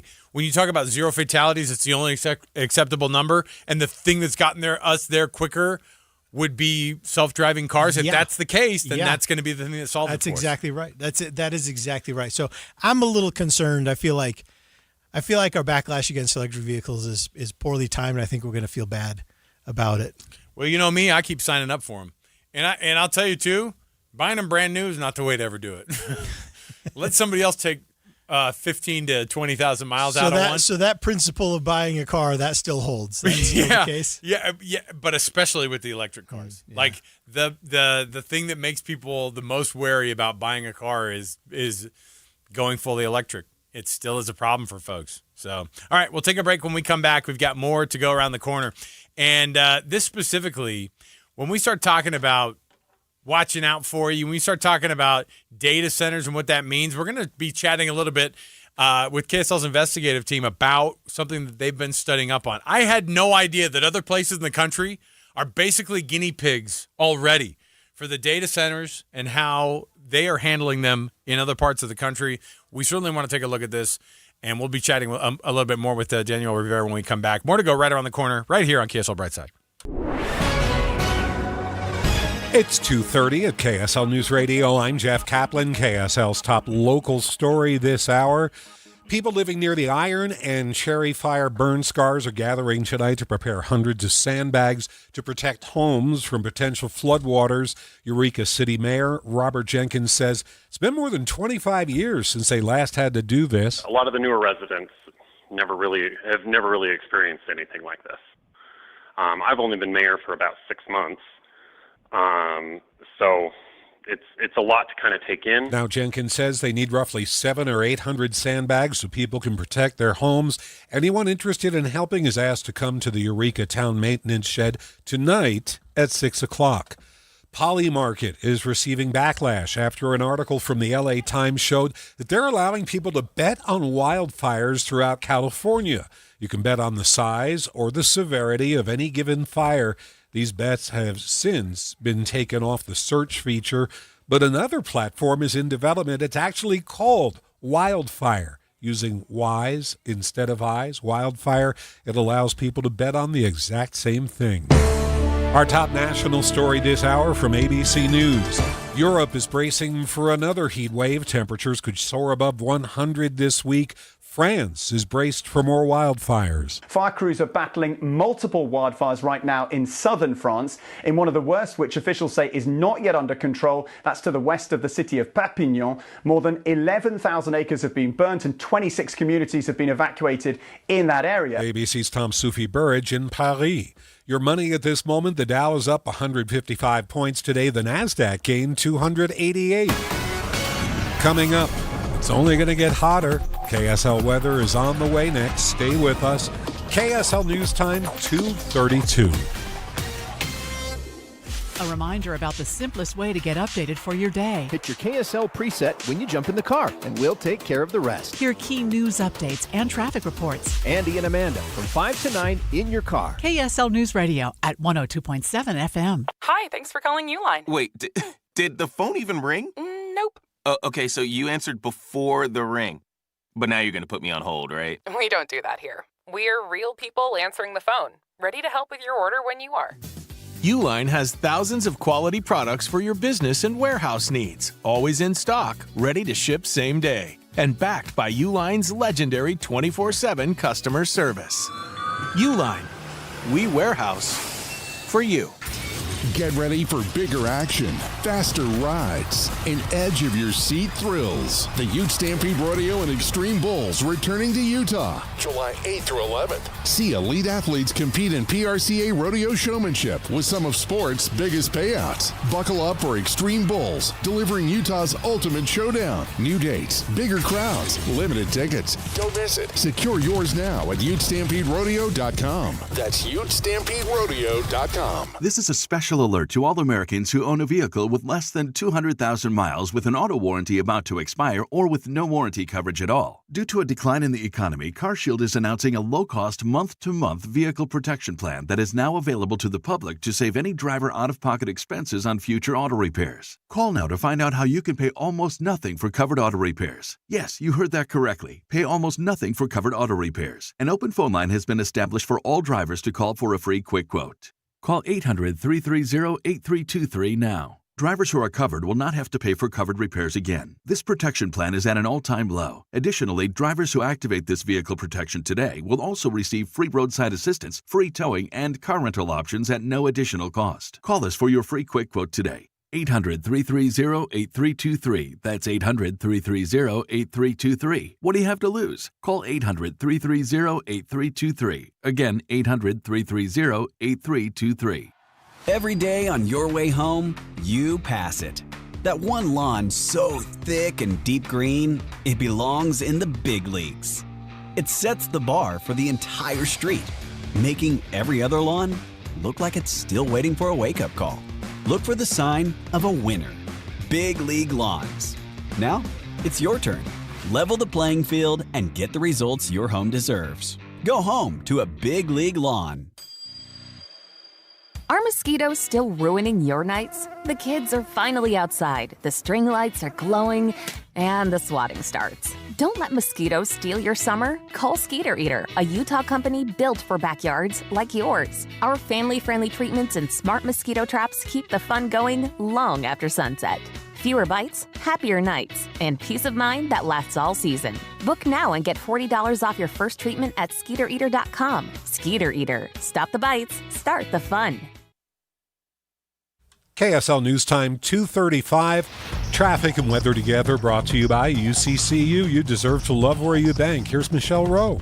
Looking good out there. The earlier crashes in Draper have now cleared. We are starting to see a little bit of slowdown, though. This is southbound I-15, right about 7200 south, and then some typical delays filling in on Banketer Highway, right around the 201.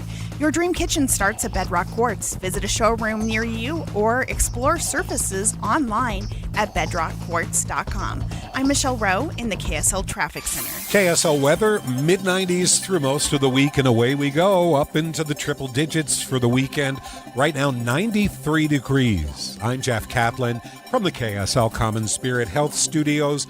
Listen online at KSLNewsRadio.com. This is Utah's news, traffic, and weather station.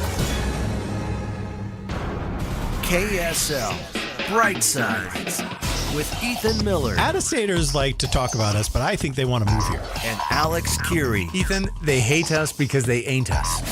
This is KSL Brightside on KSL News Radio.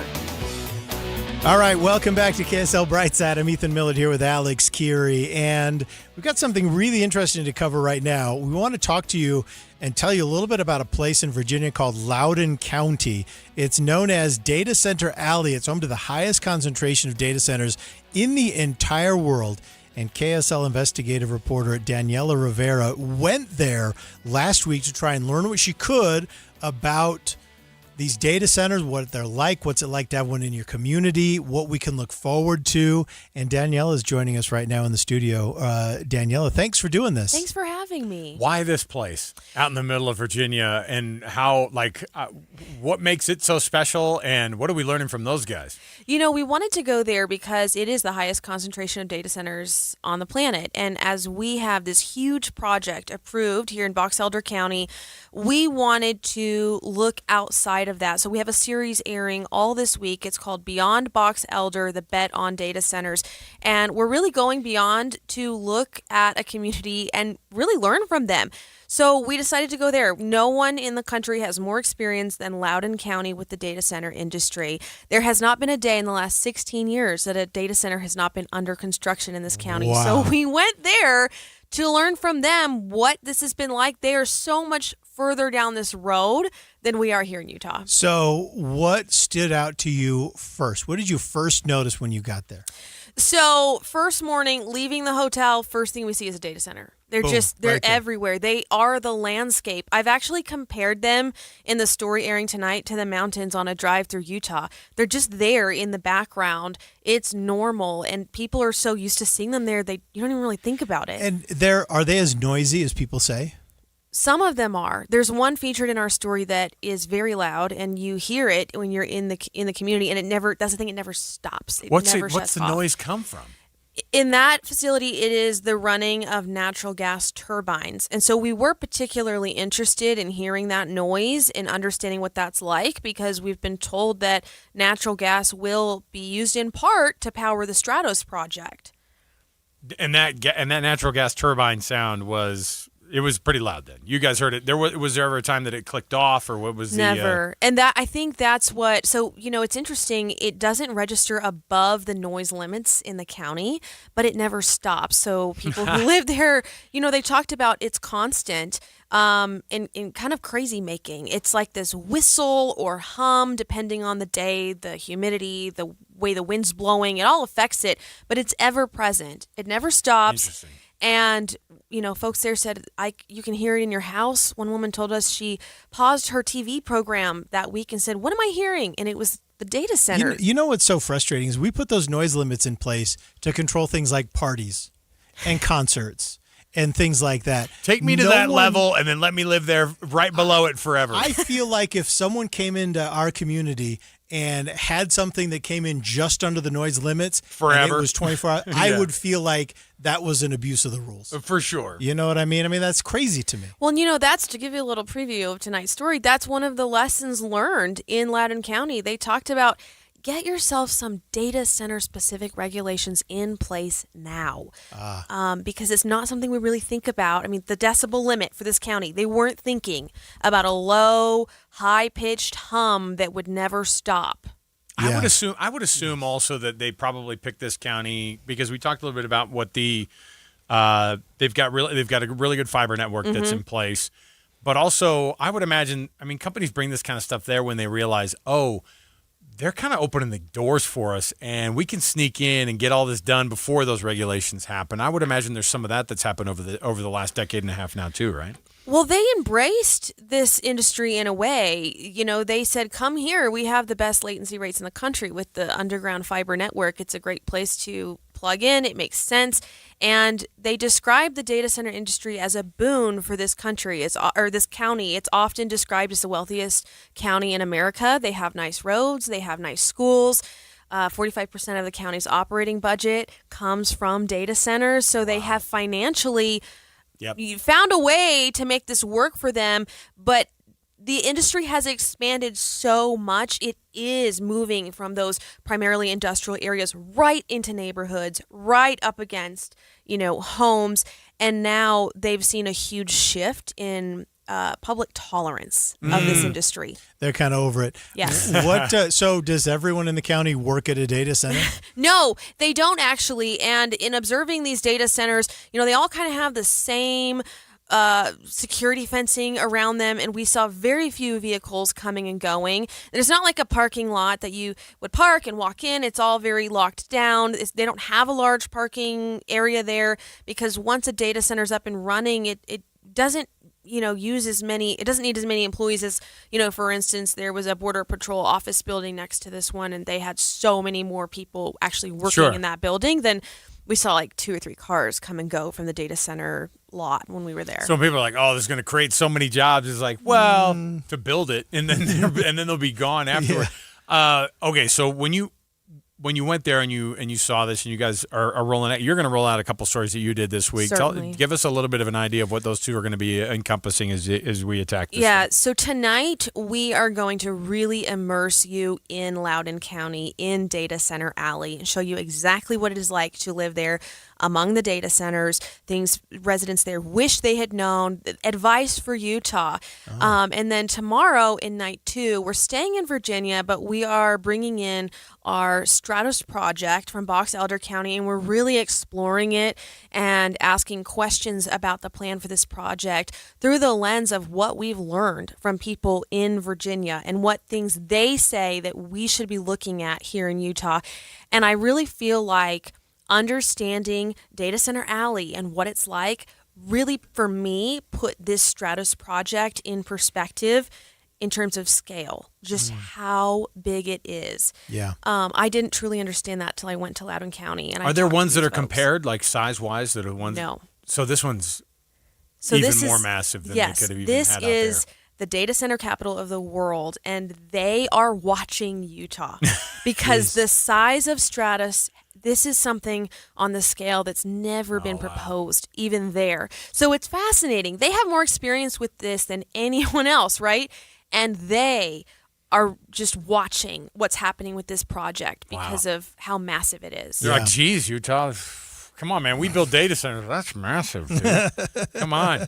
Daniella Rivera, KSL Investigates. You guys do such a phenomenal job, and you're going to get you guys attacking it from that angle, and then Mike Anderson also going to do his side of the work as well, as you guys kind of just keep us up to date on what the development is on this massive data center and what Box Elder is going to possibly be looking at. Boy, we don't want to be known as Data Center Alley in the future, do we? I don't know if that, I mean, Loudoun County, Virginia, we're the best west of the Mississippi. There'll be some version of that, Yeah. We're the Loudoun County of nobody wants to hear that. Daniella, thanks for taking time with us. We're looking forward to seeing this on television. Thanks for having me. Absolutely. We'll take a break. We'll come back. We've got more to go. We got our AI question of the day and much more as we get you ready for Jeff Kaplan's afternoon news starting up here in just a few minutes. It's KSL Brightside.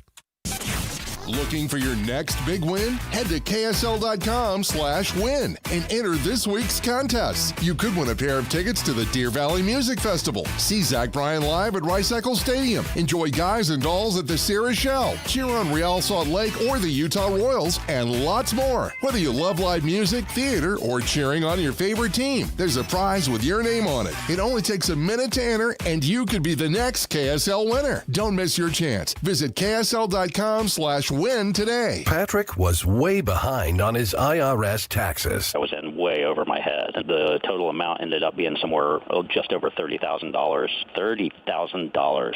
Then the IRS came to collect. Started getting letter after letter. A lien had been filed against me. They were going to basically hang me completely out to dry. He had to do something. That's when I reached out to Optima Tax Relief. Patrick's life quickly got a lot easier. It was very easy. Pretty much hands off, They picked up the ball and ran with it. And how'd it go? I couldn't believe it. I had to ask 2 or 3 times. I saved an incredible amount of money. How does Patrick feel about Optima? Couldn't be happier. They definitely helped me. Optima Tax Relief, the best place to call. They're the best in the business. Do what Patrick did and call Optima Tax Relief for a free consultation. Call 800-343-6460. 800-343-6460. 800-343-6460. Optima Tax Relief.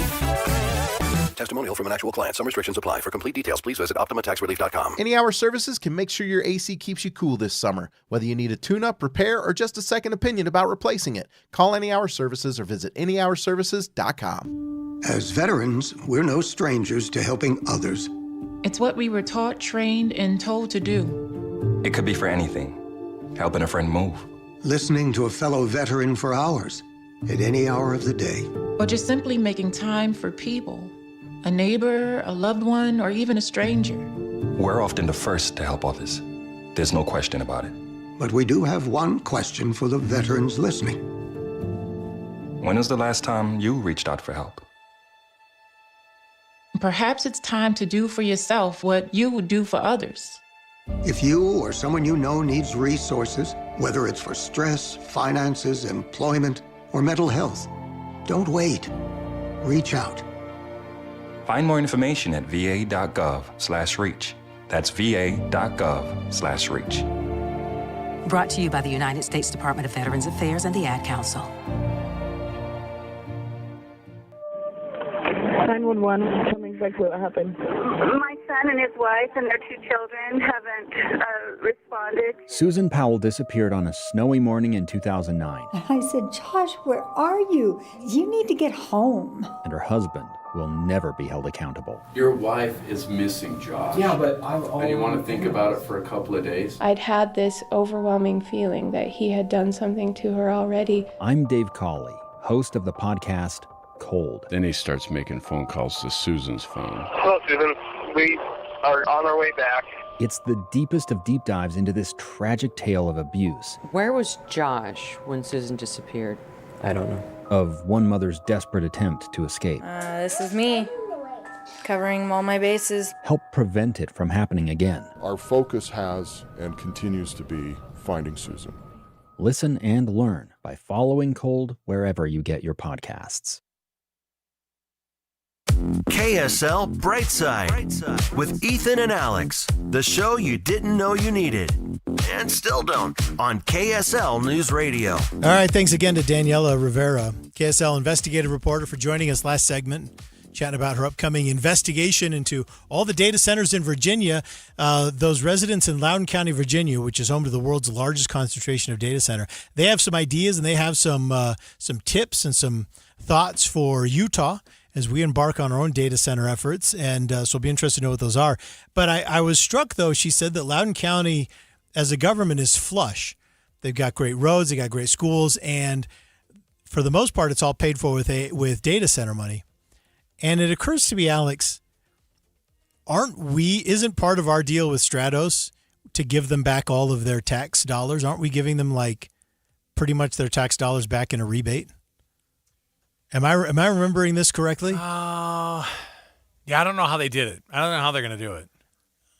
But it's like I can't remember the deal. I feel like the deal we're getting is not going to be repaving any roads in Box Elder County or paying for any new schools in Box Elder County, because I don't know. Look, if you're going to make this deal, if you're going to get into bed with the devil here on this one, do the Alaska oil thing where everybody gets a check cut every year. Everybody gets rich. You get that data center money every year. Oh, why? I don't think we're. I'm from there. I get that free data center money. Did you see Jeff check the thermostat when he came in here? You know what it was? It says on it, ice cold. Yeah. I already turned it all the way down. When we came in here, it was all the way up. Did it for you. Just so you know. Thank you for the sleuthing. I appreciate it. Well, because we've been trained, because at one point I was like, what is it, 70 and a half? I don't like that. It's so warm in here. Way to rat out the air staff. Nice. We were sweating in here. That's all I'm saying. We were sweating for a while. So sometimes this room is set at nursing home. It is.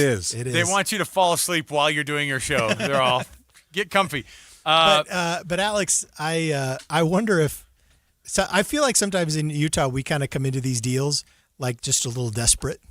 Oh, for sure. What do you want? We'll give you back all the tax dollars. Well, because when they go, Amazon said that they might bring a couple of big projects here, and you go, what do you need me to do? What do they want? Do you want me to name it Amazon Utah? Alpine Utah's now Amazon Utah. Goodbye. What about the state of Amazon? We can change the whole state. We never liked Utah. You know what? Does it mean anyway? We're not going to do something stupid and change the name of our state. But you know what? Our state flag is just the Amazon. It's just a QR code to go to Prime Day. That's it. That's 100% it. I wonder if maybe that's why all those East Coast business magazines are always rating us high in business. It's because they just loop through and fleece us, and so they put it down. It was best for business. Push these guys around like crazy. We don't want to be known like that. Come on. Hey, it's that time of the show for us to be able to jump into something fun, as if we've been doing all serious things the rest of the afternoon. Right. But Corey, if you will, it's that time of the day for us to be able to jump in here and ask AI something that is on our mind. So let's do it. When Google just isn't enough and thinking for yourself is just too hard, here's your AI question of the day. All right. I was curious because I'm nervous about tonight's match with the Belgians. Men's national team, yeah. Men's national team playing Belgium. They're Belgians, but we're playing Belgium. The Belgium Chocolatiers. That's their mascot. I have a question for you. Guy with a copper bowl. Because we played. So we took. One of my kids was asking me. He goes, "So have I been to Belgium?" And I said, you technically have ridden a train through it. And I think we actually stopped in Bruges, but like... The train stopped. Right. If you're asleep while you're there, were you there? Yeah. And I told him, I said, the answer is no. You weren't there. Okay? Maybe according to the Eurostar train line, you were technically there, but I'm not going to count it. Yeah. But I typed into the old, what's it called? The old AI, the old co-pilot. Is Team USA going to beat Belgium tonight? Oh, okay. And the answer from ChatGPT was, this is a winnable match, but I'm still going to call it close. It's a close one. Okay. I do think Team USA has the edge. Belgium is not the world power that it was now 10 to 12 years ago when it was at its highest FIFA rank. They got up as high as number 1 at one point during the FIFA rankings. Now they've never won the World Cup, but they're a strong team regardless. Yeah. And they said, I think this is winnable for Team USA. And it didn't really get into the Balogun controversy as much. It did mention it like, hey, this is a factor, obviously. Did it know he's playing? Of course it does. Yeah. Of course it does. It knows everything. Why wouldn't it know?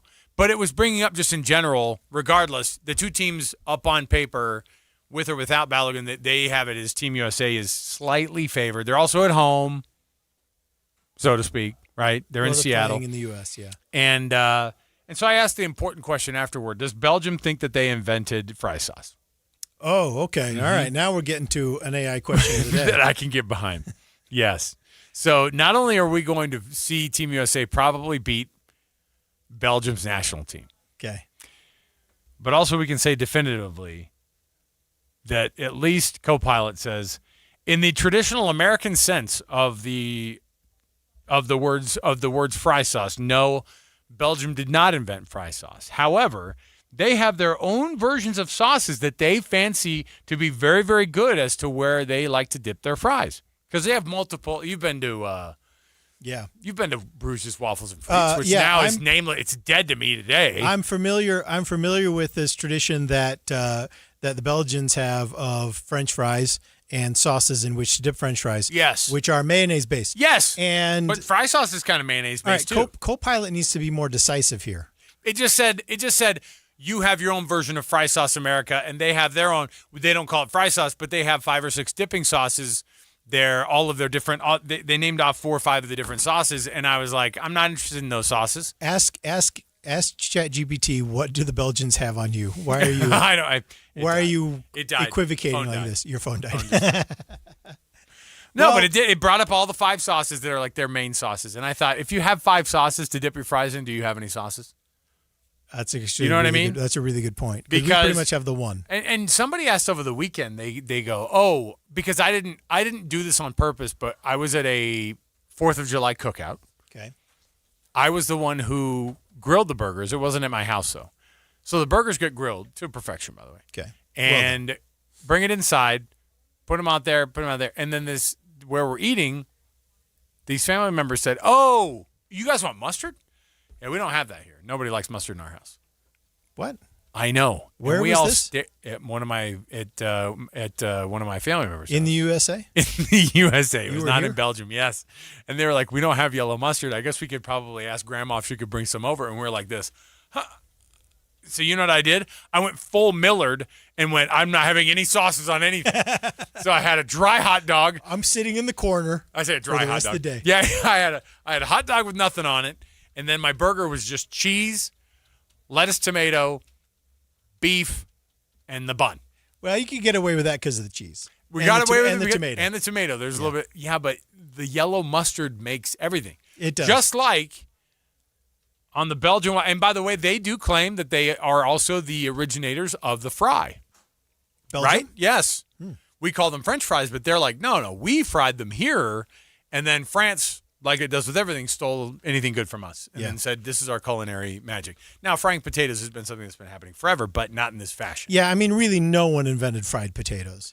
For as long as there's been fire, fat, and tubers, there have been, fried potatoes. There right? have been. I mean, this was caveman food. It's just about obviously. it's just been since we've been dipping it in the They have the andalou sauce, which is their big one. I feel like so, I'm a Utahn. I love our fry sauce. Yes, you are. But I feel like we get it on a technicality because we named it fry sauce. And if we keep talking about fry sauce, we're talking about ours. If we have to talk about a mayo-based dip for French fried potatoes, it has to go to the Belgians. They've been doing it longer than us.